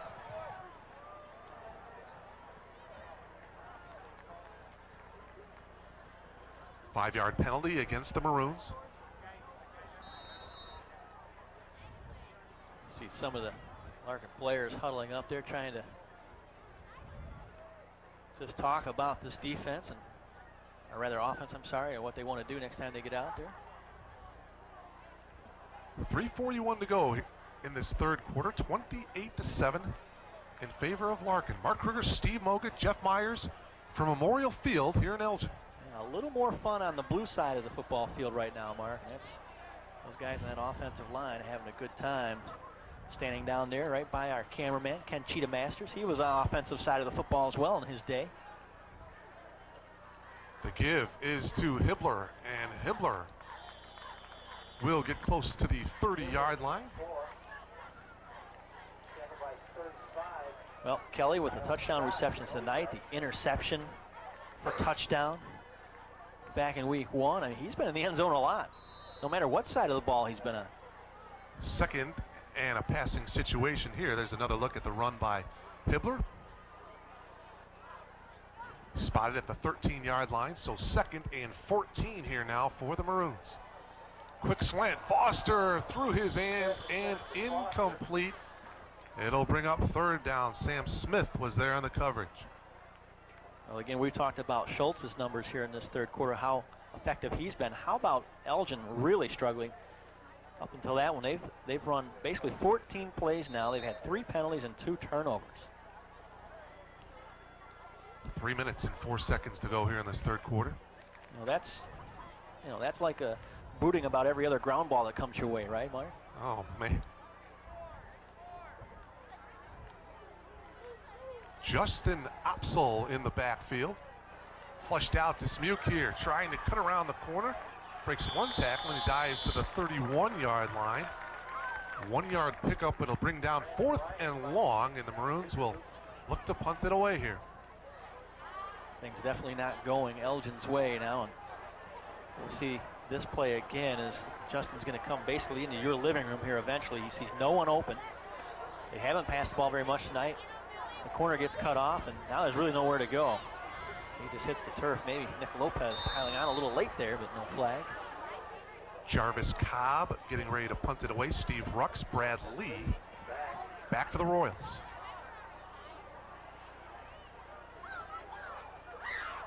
And Larkin will let it roll, and it will stop at the 23-yard line. So that's where the Larkin Royals and Eric Schultz take over here. 1st and 10 with 2 minutes and 10 seconds to go here in this third quarter. And we've got an injured Larkin player. We'll tell you more about him. But as you take a look at last year's Upstate 8 Conference, there you see Bartlett and Lake Park, co-champions at 6-1. And St. Charles East, a half game behind at 5-1. Elgin 5-2.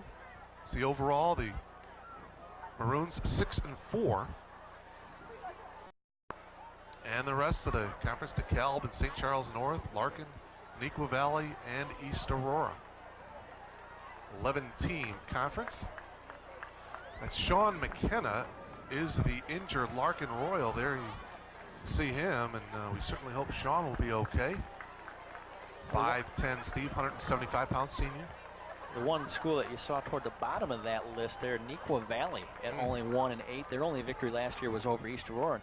That program, Mark, is going to be pretty good in a few years. They're just still a fledgling program, and it's just, I think, a matter of time. But they certainly have their hands full right now. But that is just a tremendous school and facility down there. They're gonna build that program sooner or later. We'll step aside and come back to Memorial Field right after this timeout.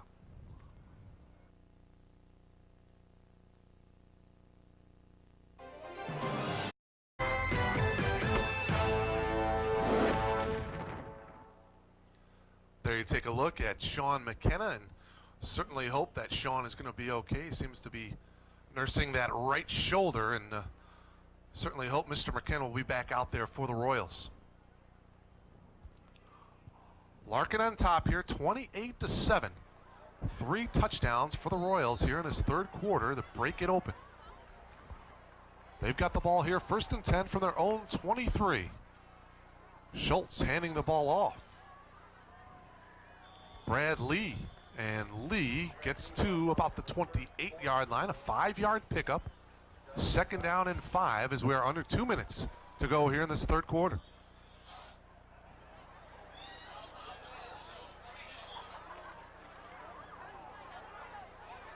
We mentioned next week, Hinsdale Central, the Red Devils 2-0, are at Downers Grove North tonight. The Trojans 1-1.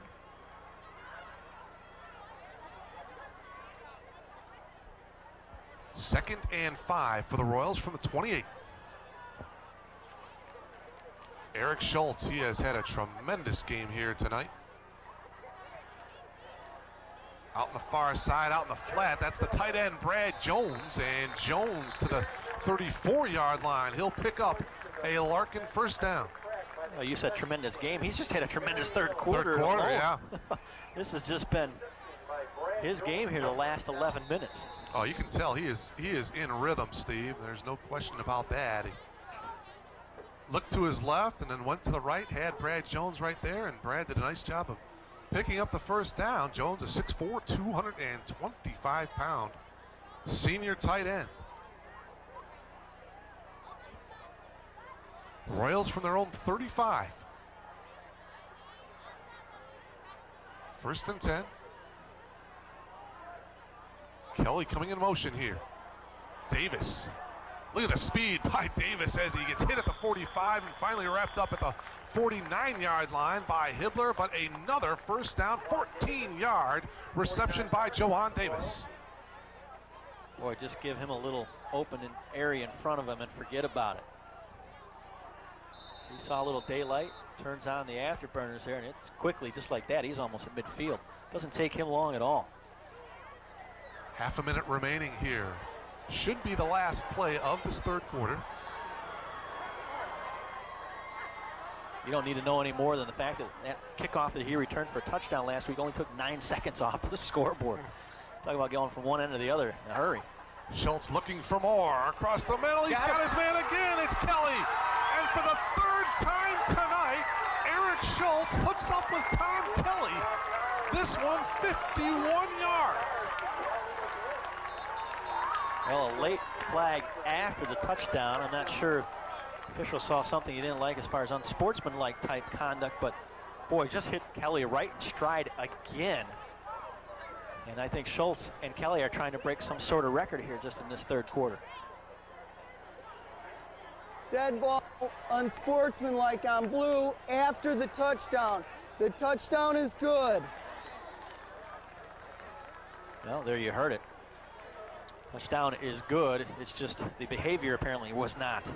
Yeah. You see Schultz step out. Look at the footwork, Steve. Oh, it's just absolutely. Perfect. Once again, right there in the breadbasket. And that's just a flat-out Tom Kelly just beating his man one-on-one coverage of the corner on that side. one little juke fake to the outside, and he cuts back to the inside and runs past him and just gets a couple strides beyond him, and it makes it pretty easy from there. But this is not going to be easy as far as an extra point goes. How about 35 yards for an extra point? Yeah, they push him back 15 yards after the unsportsmanlike conduct penalty. So Reebok to hold, Steve Rucks in for the very long extra point attempt. He's got the distance, and it's good. So Steve Rucks with the extra point, and oh my, 35-7, and 4 seconds remaining. This is one quarter that the Elgin Maroons would rather forget. Well, they won't forget, unfortunately, the performance from their standpoint of Eric Schultz. 7 for 7 passing here in this third quarter. 4 touchdowns, 196 yards just here in the third quarter. Certainly making the fans and the cheerleaders pretty happy there.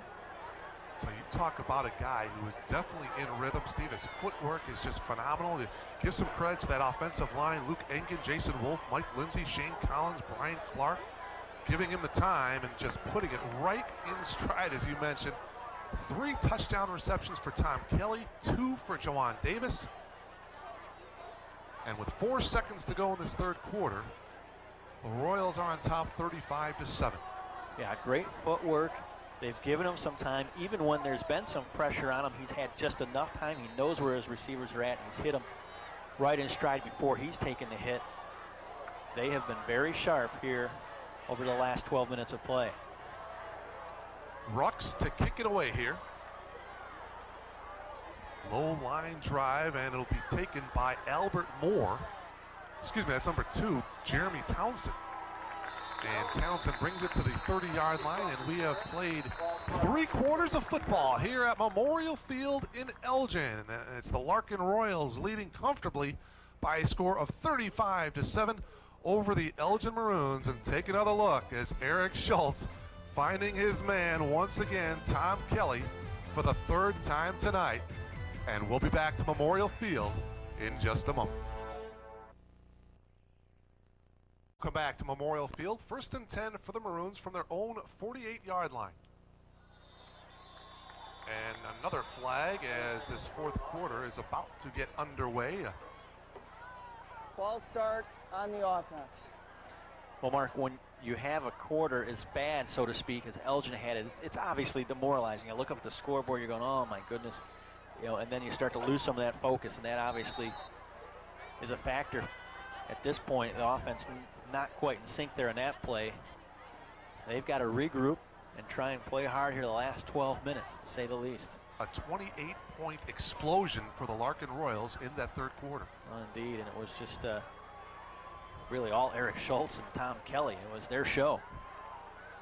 1st and 15 here now for Elgin. Justin Dismuke has gone the distance here for the Maroons, and he gets flushed out.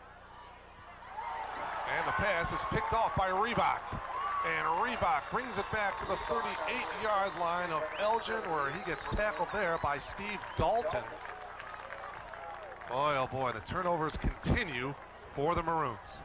Now, the other thing about it, it forces Elgin to play a game that's different than what they're accustomed to, and makes them go to the air. They're not comfortable doing that. That's not their bread and butter.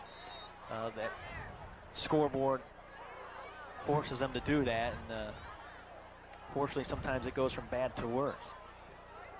So it's Eric Schultz and the Royals looking for more here. A minute gone by here in this 4th quarter. 35-7 in favor of the Royals. And movement there, the right tackle, Brian Clark. The Royals will get pushed back 5. Well, Coach Schaber touched on it at halftime in his conversation with our Jeff Myers, that, you know what, we've got to be sharper, we've got to execute better. You know, you get the rivalry type games like this, Mark, kids are all excited, they're stoked, so to speak, you know what I'm saying, and a little too excited, emotions get a little too high, and a little over aggressive sometimes, and things happen. They've settled down here though in this second half and gotten back to football. 1st and 15, and again it's Kelly at the 40-yard line, and he'll get brought out of bounds by Jeremy Townsend. You like the fact that I knew that vernacular. Stoked. I'm impressed. Is that one of Vernacular the of new the day? words? Let's take another look. You're hip. You're in. Well, I don't know about in, and I don't know about hip, but but I know Tom Kelly is a the two receiver there. And Townsend forced out of bounds at the 40-yard line. as the twos met right there. Yeah. Townsend and Kelly. Just a yard pickup, so it'll be 2nd down and 14 here for the Royals. And the spin move by Brad Lee, and Lee gets to the 25-yard line, enough for a 1st down for the Elgin Royals. 15-yard run that time by Brad Lee. Steve, you mentioned the transfer from Proviso West with a nice spin move. Here you see the happy Royals mascot, and another player down on the field. That's Guy Quarry for the Maroons. 5'11" junior linebacker. Well, Mark, you know, I know you're still trying to figure out that whole mosh pit thing. That's a few years ago now. Stoked, I'll tell you about it later. The Larkin Royals with a chance to go 3-0 as we take a look at the current records. Lake Park, Larkin, and Streamwood. We mentioned all 3 of those 2-0. Wabansie Valley 1-1. And then Neuqua Valley and DeKalb and the rest of the conference 0-2. You see East Aurora, Bartlett, Elgin, and then the 2 St. Charles schools losing their first 2 non-conference games. Yeah, you don't see that very often. Both St. Charles winless. Looks like Quarry's going to be okay. We saw him. 1st and 10 here for the Royals. They lead by a score of 35-7. The pitch to Lee.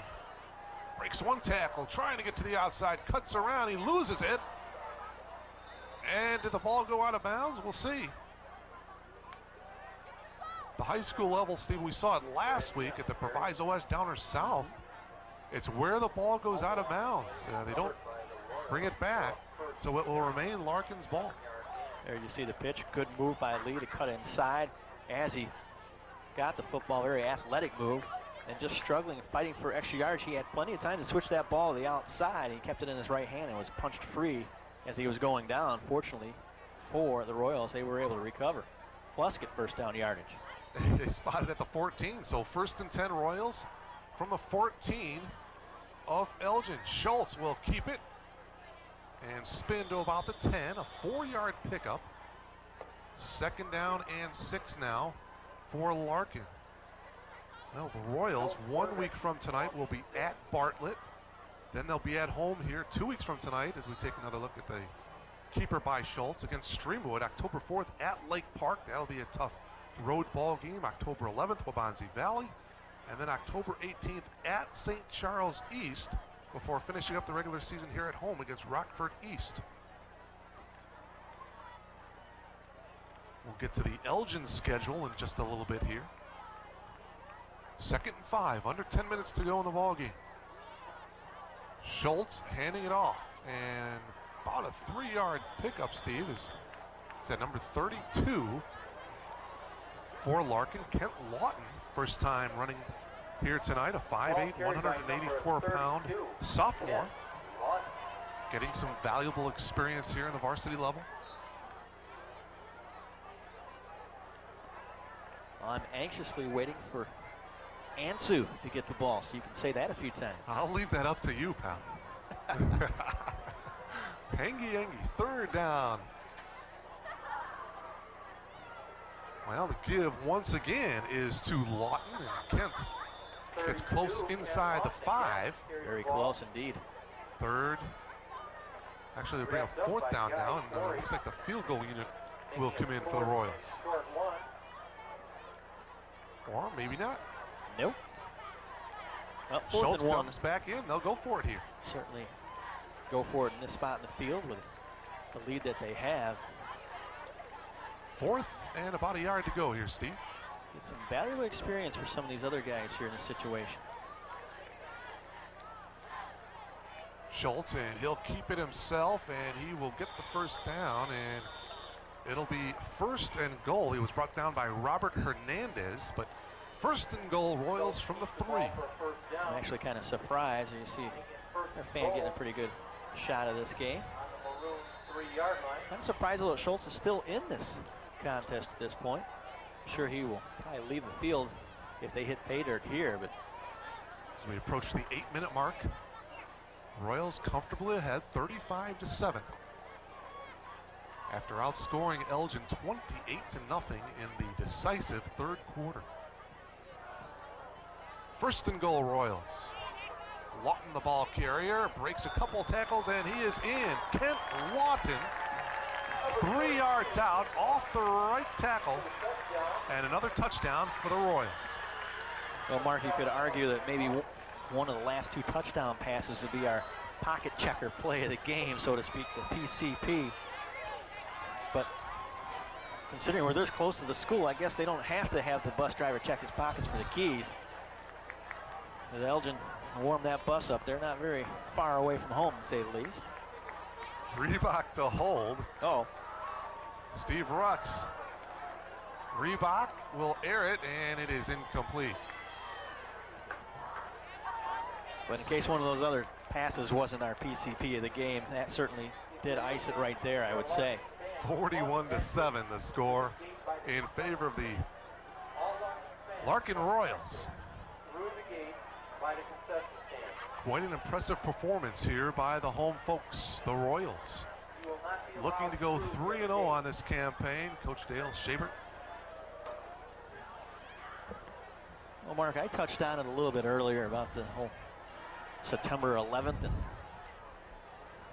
remembrances of that. Well, I'll get to that in a moment. Let's go down to Jeff Myers real quick. Jeff?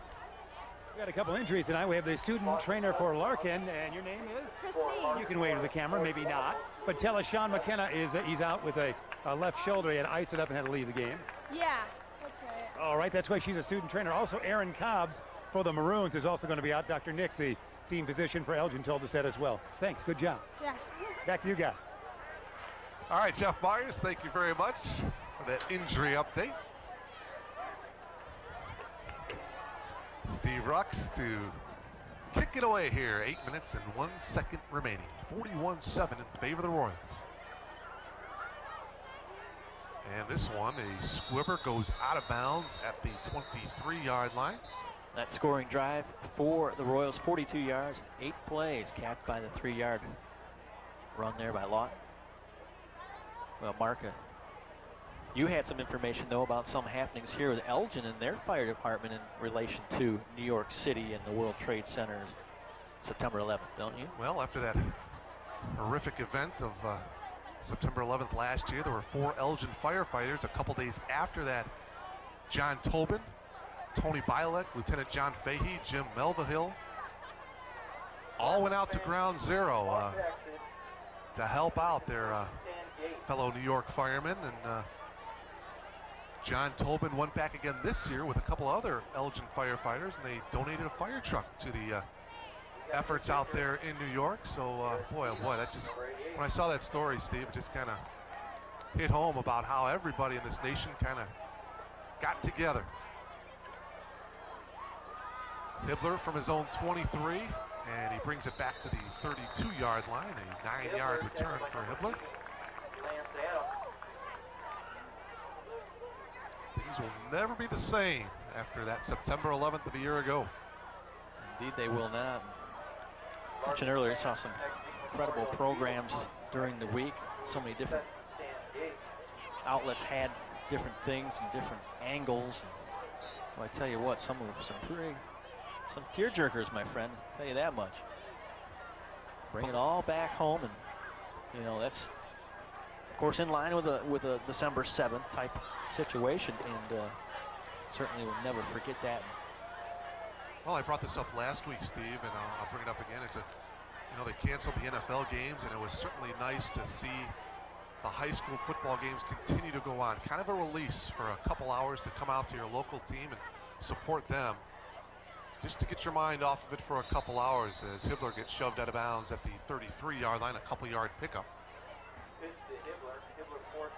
Not only has the country come together, my friend, but the goals, I think, of the perpetrators certainly have not been met. has brought this country together even more. Well, tough to pick a Daily Herald player of the game. Boy, they're my gosh.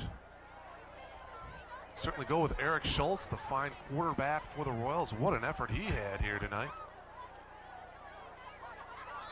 Well, diving is Albert Moore, Steve, across the 35 to the 36. How about Tom Kelly? 3 touchdown receptions. Jawan Davis with 2 touchdown receptions. Yeah, I was going to say, Mark, you've got about a 3 or 4 sided coin that we could toss up in the air and try and figure this out. Tell you what, Tom Kelly, I think, would probably get my vote. He's just been a game breaker here tonight. But then again, Eric Schultz, we might have to have a tandem. Yeah, I don't know. I'm leaning towards Mr. Schultz, but we'll see what happens. 3rd down and 6 for Elgin. They keep it on the ground, and I tell you what, they are met by a host of Royals here. No gain.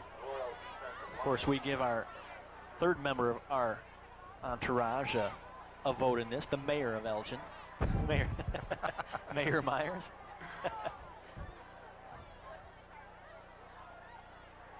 You don't like the Duke. You think we need to get another nickname for him. I'm going with the mayor.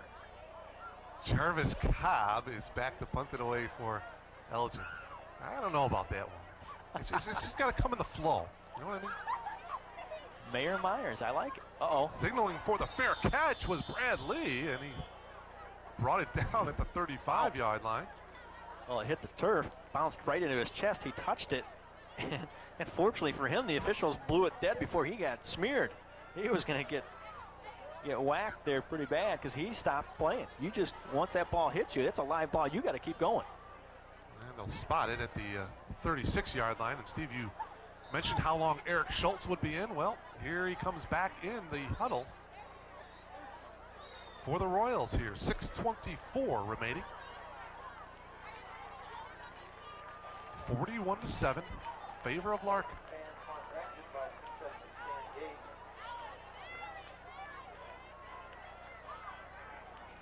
New running back in there for the Royals, number 22, Demetrius Ash, number 22. Shane Kyles, number 24, is a new wideout as well. So some new players coming in for Coach Dale Schabert and his Royals.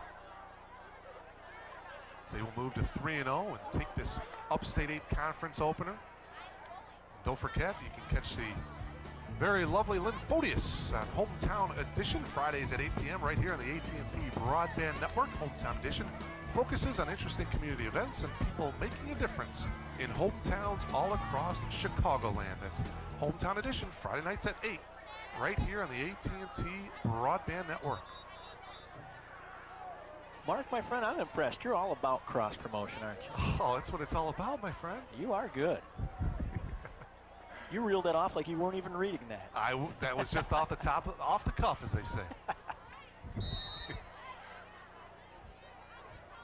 First and 10 Royals from their own 37. Schultz going back to work, and the give is to Ash. Demetrius, a 5'10", 165-pound junior. Gets to the 37-yard line, so maybe a yard on the play. Steve Satterley, number 10, comes in with the play. Boy, what a beautiful night, though, Mark. A great night for football, even though the results haven't been happy for the maroon side of the field. Flags not moving a bit, no wind out at all, not hot, not cold. It's just right. Perfect night for football. Well, we're 3 for 3 in that category, Steve. We got a new quarterback in there. That is Steve Satterley. And a flag on the play here. Illegal motion. I hope you didn't just jinx that by saying the great weather we've had. But certainly has been a pleasure here early in the season. Of course, we'll be wishing for this weather late in the year probably as well. Alongside Steve Moga, Mark Kruger, delighted to have you with us on the AT&T Broadband Daily Herald Game of the Week. Here in Memorial Field in Elgin, 41-7. It's been all the Larkin Royals, but let's tell you, Steve, what a great crowd on hand here tonight in Elgin. Well, a fantastic crowd, and although the stands are starting to clear out a little bit, there were a lot of folks down in the south end zone over by the concession stands and whatnot. A lot of people mingling around, and very good crowd on hand indeed. So the give is to Doug Zabrin, number 4. He's a 5'9", 163-pound junior. Quarterback, hands off to number 4. Steve Setterly, the backup quarterback for Eric Schultz. Illegal formation, blue. Call there, illegal formation against the Royals. That was a loud whistle. Tell you what, though, this is what you somewhat expect when you see some of the second, third string guys get in there. They don't get that many snaps. They're not that sharp, and it's obviously showing here. They're not moving the football that well, and a lot of yellow hankies that hit the turf. 4th down situation here for the Royals. Eric Schultz comes back into the ball game. He will do the punting chores for the Royals. Sorry, Martin, you saw a moment ago there. The lone bright spot here tonight for Elgin, number 42, Mr. Hibbler. Him and Townsend are back for the Maroons. And this punt will go out of bounds, and they'll spot it at the 33-yard line. That's where the Maroons will take over here. 4 minutes and 41 seconds to go here in this 4th quarter. And looking at the Elgin Maroons schedule, Steve, next week they'll be here at Memorial Field taking on St. Charles East. 2 weeks from tonight at Bartlett, October 4th, East Aurora, October 11th at Neuqua Valley. And then the last 2 games back here at Memorial Field against DeKalb, and they finish up the regular season against Lake Park on October 25th. Ooh, save the best for last. Boy. To say the least. We saw the Lancers last year, a young squad then. They have matured a little bit more. They're going to be a handful in this Upstate 8. Justin Dismute, and the pitch to Hibbler, but another flag and whistles flying everywhere. That play, again,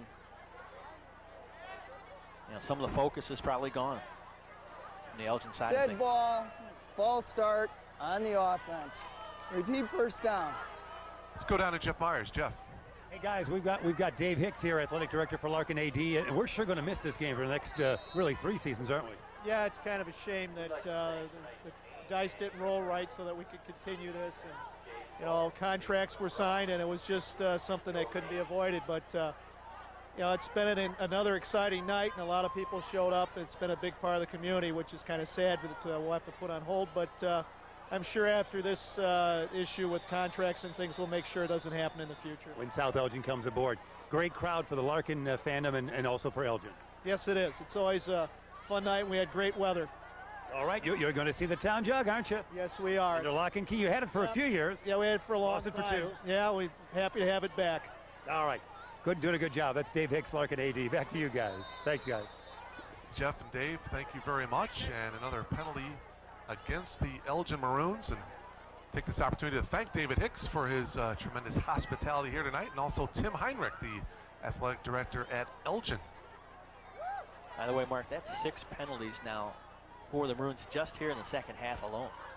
1st and 20 from the 24. Hibbler gets the pitch. He'll cut back and not get back to the line of scrimmage. Andy Henning, number 91, was there on the tackle.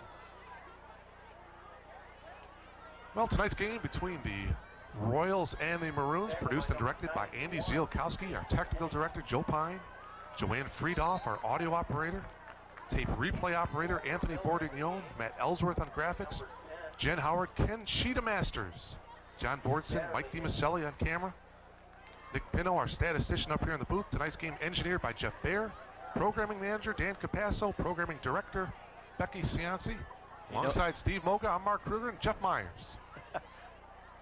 2nd and 17 to the far side. Foster pass is complete. Gain of about 4 yards on the play. Sorry, Mark, I thought you were done. I didn't realize you'd throw Jeff and I in there. Yeah, I figured you didn't count us. Well, yeah, I thought I'd throw you guys in there. Take another look at it, Steve. Foster out in the flat. Yep, just nothing fancy to it, just out in the flat. That's about the most effective pass they've been able to throw here tonight. It's just not their usual bread and butter. Try and get the ball into the hands of Mr. Foster a few more times here. Maybe make a little something happen, but you notice that Jen Howard is not on the sideline camera here tonight. To keep her off the field. She's out of harm's way. She's up top, high above Memorial Field, as they say, getting these fine pictures for you. And getting wrapped up at the 30-yard line is Hibbler, a loss of 2 on the play.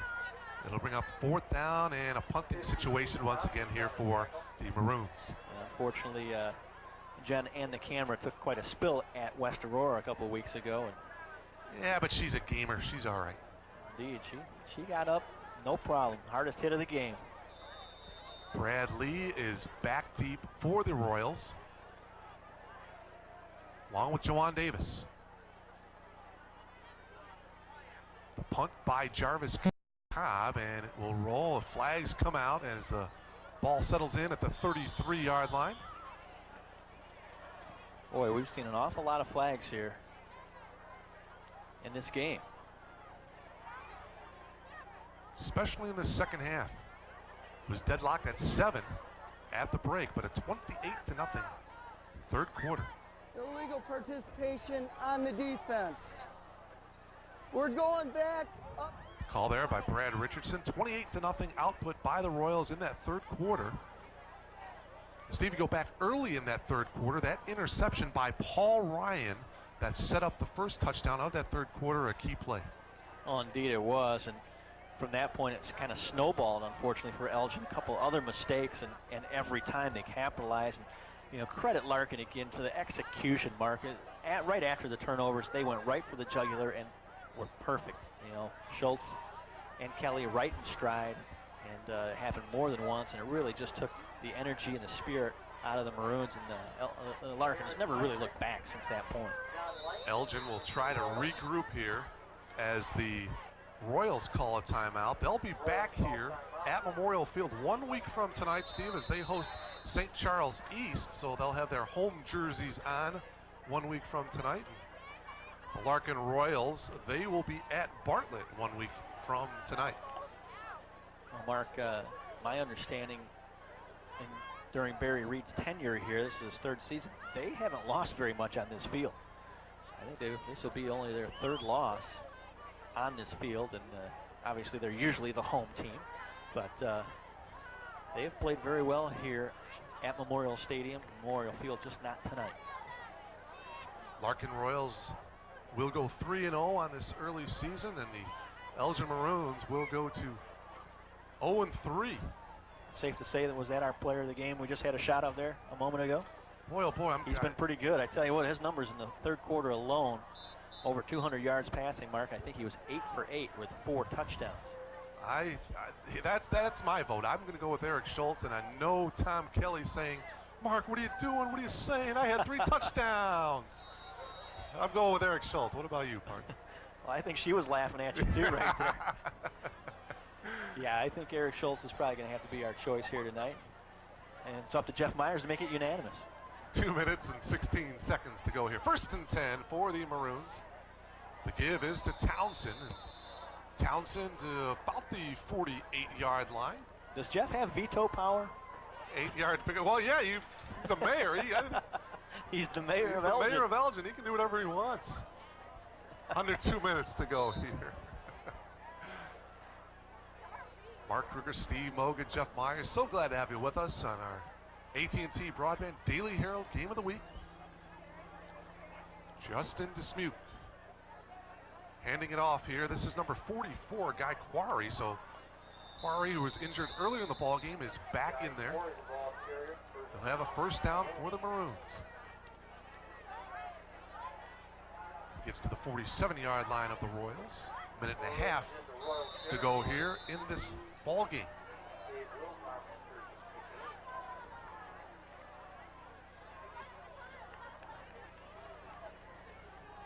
First and 10, they spotted at the 42-yard line of Larkin.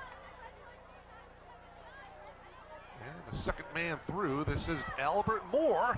Moore looking for the end zone, and he'll get brought down from behind at the 13-yard line. A nice run that time by Albert Moore, not giving up here tonight, Steve.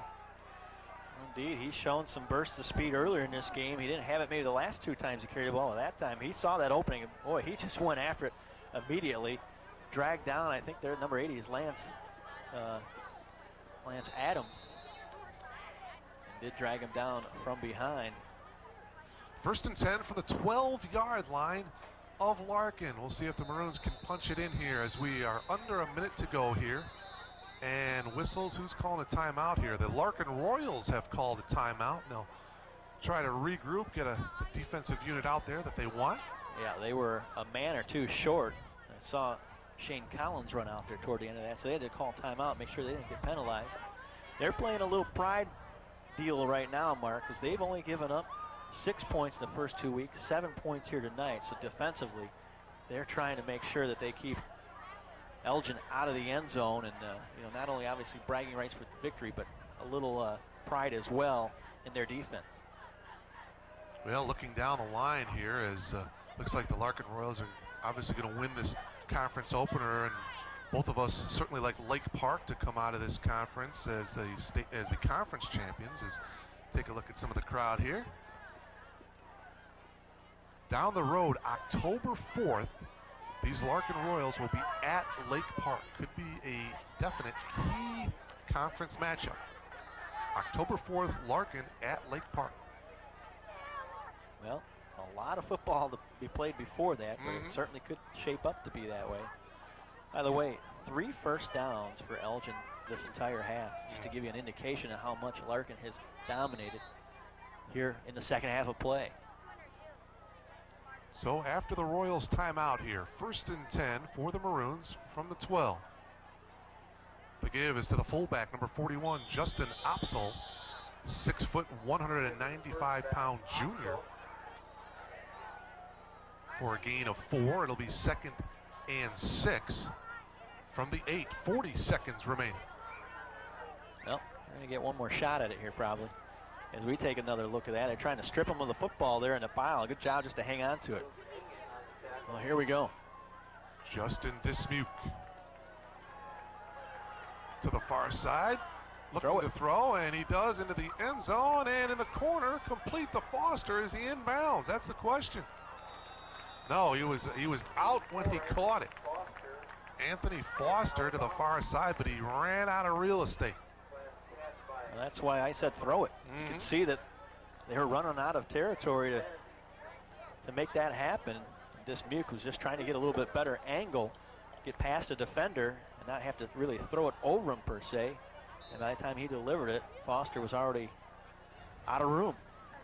3rd down and 5. The Maroons can still pick up a first down if they get down to the 3. But 16 and 6/10 seconds remaining in the ball game. They want 2 chances here to punch it in the end zone. We saw just a moment ago there a shot of Eric Schultz and Sean McKenna. Obviously McKenna feeling a little bit better. He's going to be sore tomorrow, but he certainly was putting that jersey on with a lot easier anyway. 3rd and 5, fumble. Dismuke has to dive on it, and he does at the 15-yard line. Well, that pretty much sums up this entire second half for Elgin. Just things did not go their way, to say the least. Indicative of how this ball game went was that last play. The Larkin Royals in the Upstate 8 Conference opener, knocking off the Elgin Maroons by a score of 41-7. The Royals are now 3-0 on this 2002 campaign. The Maroons 0-3. As take another look at that touchdown for the Larkin Royals, and we'll step aside and come back to recap this one from Memorial Stadium in Elgin right after this timeout.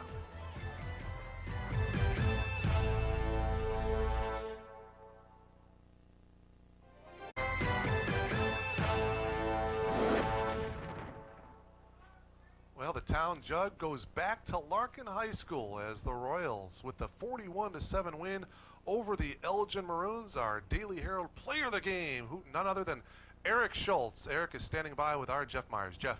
Well, thanks, guys. The fans remaining are shouting out that Eric Schultz, you're my hero. And indeed you are, Eric. You were 7 for 7 in that 3rd quarter, had 4 touchdowns. You were on fire.